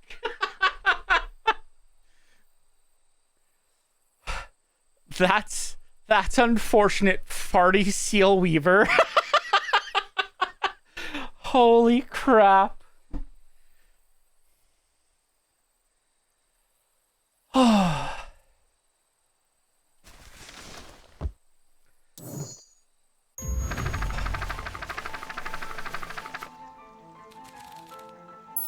right, let's see what this final ending is. Wonder potion with a little junk. I'll see myself out. Worth it. You laughed, Bertie. It was funny. Can't wait to see the look on his face when he realizes he drank his own cigar ash. How did ashes get into the vial? It was pretty easy to mess with the vial when it was behind my back. Oh, that's sneaky. Well, it's a bad habit anyways. Pa always says, bad habits are like 50-yard field goals. Huh? Hard to kick.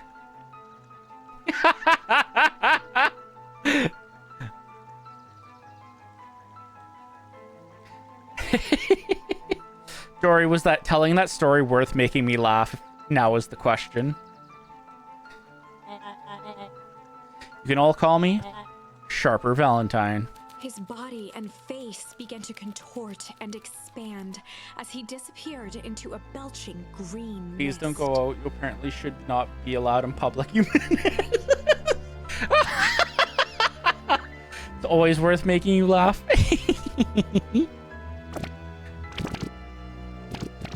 The blippy bloppy bloop noises again. Wait, what? He fucking Thanos snapped himself.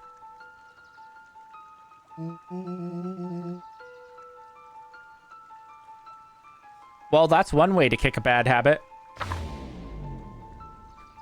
As the last of what was once Sharper Valentine wafted into the air, the crowd began to disperse, still numb from what they had just observed. Sharper Valentine was gone for good.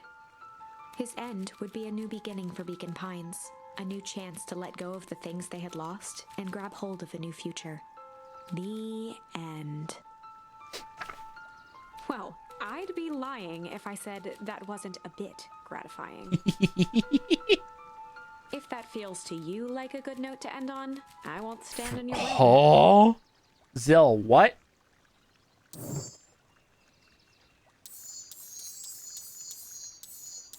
We did it.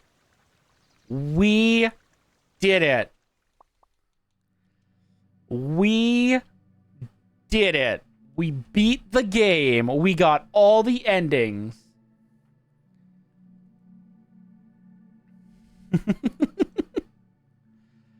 That went on a little longer than it normally does. But we were so close to beating the game. I had to push through. I had to see that through to the end.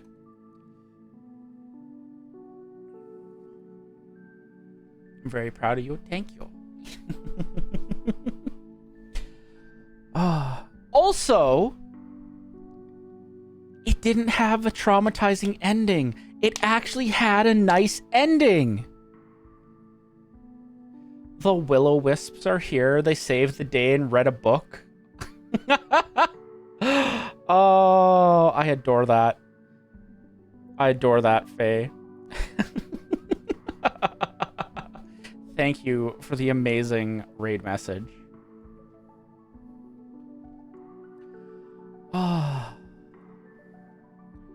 But yes, thank you all. Yippee dead dad ending. I mean, the dad was dead in every ending. It's just that was the happy dead dad ending.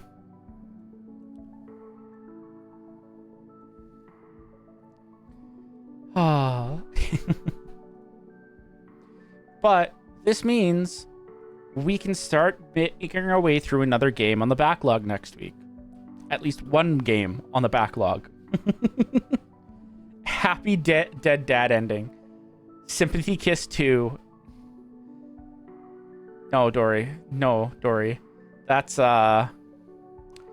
gotta go to your stream for that one.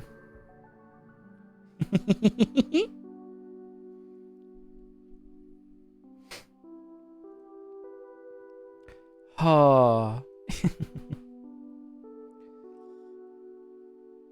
Sounds like a public holiday.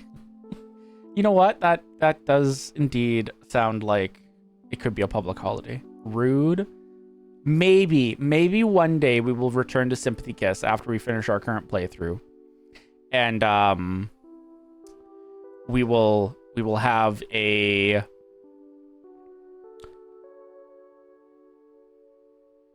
what's the word I'm looking for? We'll go down a different route. One day, every day. Well, I would like to at least take like a break after we finish the current playthrough. Recommends game. What do you mean? Sympathy Kiss without Best Boy? I know. What would that be like, Tats?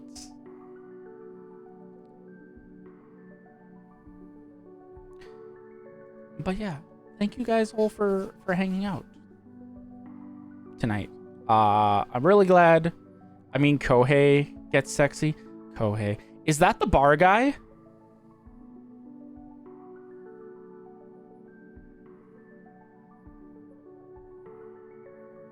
I prefer frustration smooch.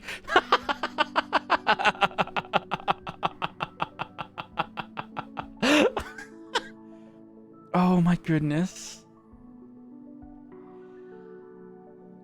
That was great, Belzy.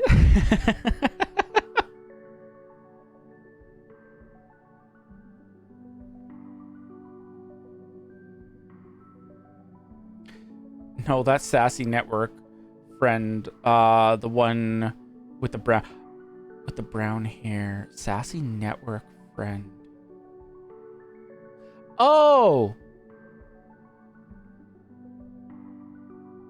I think I remember who you're talking about. Yes. Okay, that's exactly who I was thinking of. Yes. The guy that seems very, like, short with his responses. Doesn't really say much. Yes. Interesting. Noted. Perhaps the next time we play Sympathy Kiss, I will let chat decide who we choose. Obviously, we won't be picking Nori again, because, yeah. I mean, we could pick Nori again and just pick different options and see how that plays out. But, yeah. Cries.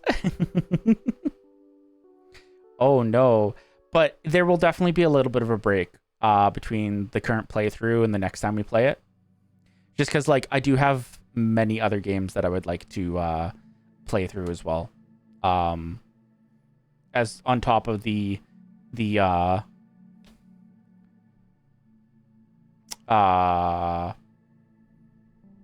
current backlog that we have going on. But yes. Thank you all for hanging out. Also need to play Animal Crossing. Yes, we will have to play Animal Crossing at some point. When? I don't know. But some point. Honestly, I'd be lying if I said I wasn't kind of excited to try Animal Crossing. Mostly because, like, I think I've kind of just, like, really fallen into discovering that, like, cozy games that you get to, like, just do a lot of customization and have, like, a lot of creative freedom in, I very much enjoy. Which kind of leads to, like, I have a game that I've owned for a while that I'd like to play on stream at some point. It's called Tiny Glade. And you basically get to build buildings and all that. But yes, yeah, Dory, thank you for linking the Discord. We do have a Discord.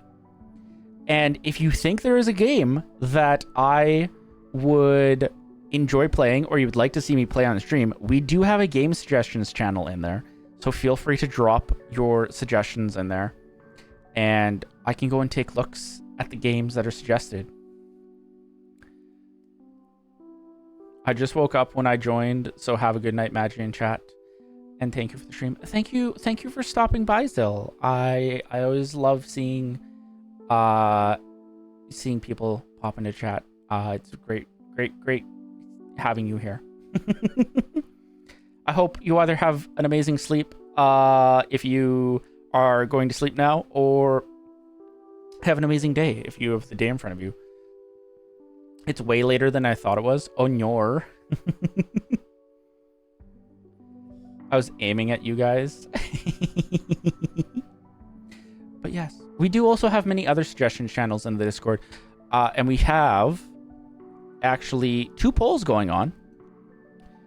We have a poll in the community night suggestions for when we will be having our community night, and then a poll in the announcements for what the new Discord name is going to be as well. We do also have mod applications open as well. So if you would be interested in modding the Twitch chat, feel free to go check out the link and drop an application if you would like to. We do also have socials as well. So if you enjoyed the stream, you will most likely enjoy the content that is posted on my socials as well. And yeah. Dory for mod. Dory is already a mod. Be a mod, join me. Yes, you could join Dory. Dory Dream mod. Amazing. I am mod. Exactly. You have a Discord? I do have a Discord, Zill. I'm pretty sure you're in the Discord, Zill. You are in the Discord, Zill. But on that note, we should probably find somebody to raid. Because it is late. For many people. Dory, thank you for reposting the raid message that Mayfei has come up with.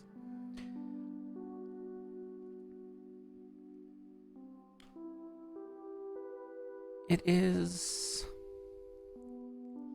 You know what? We're good. I know who we're gonna raid. Willow Wisps is so cute. It is. I'm really glad that, like, everyone who's in the Discord to help pick out the name. I mean, I came up with the names, but I very much like that the community voted on the names and helped decide what would be the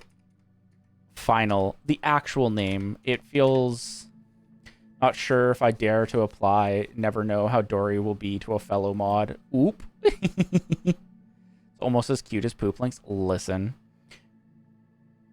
Imagine making the server rename a tie again. Oh my gosh. There was no tie for... Oh wait, no, there was a tie at the beginning. Listen. Listen.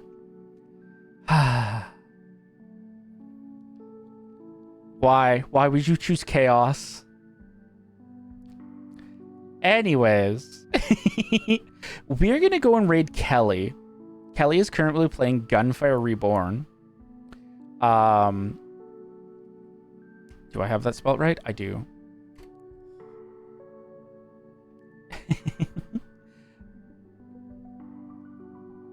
Always choose chaos. Oh my goodness. Yeah. Kelly's a great streamer. Very fun to watch. And based off what I've heard of Gunfire is also a lot of fun. Kelly has it described as furry Risk of Rain, and I love Risk of Rain. So let's go say hello to Kelly. We'll be back on Saturday to play more Sympathy Kiss. I hope you all have a wonderful time zone wherever you are. Thank you for hanging out. And I will hopefully see you on Saturday. Goodbye, everybody.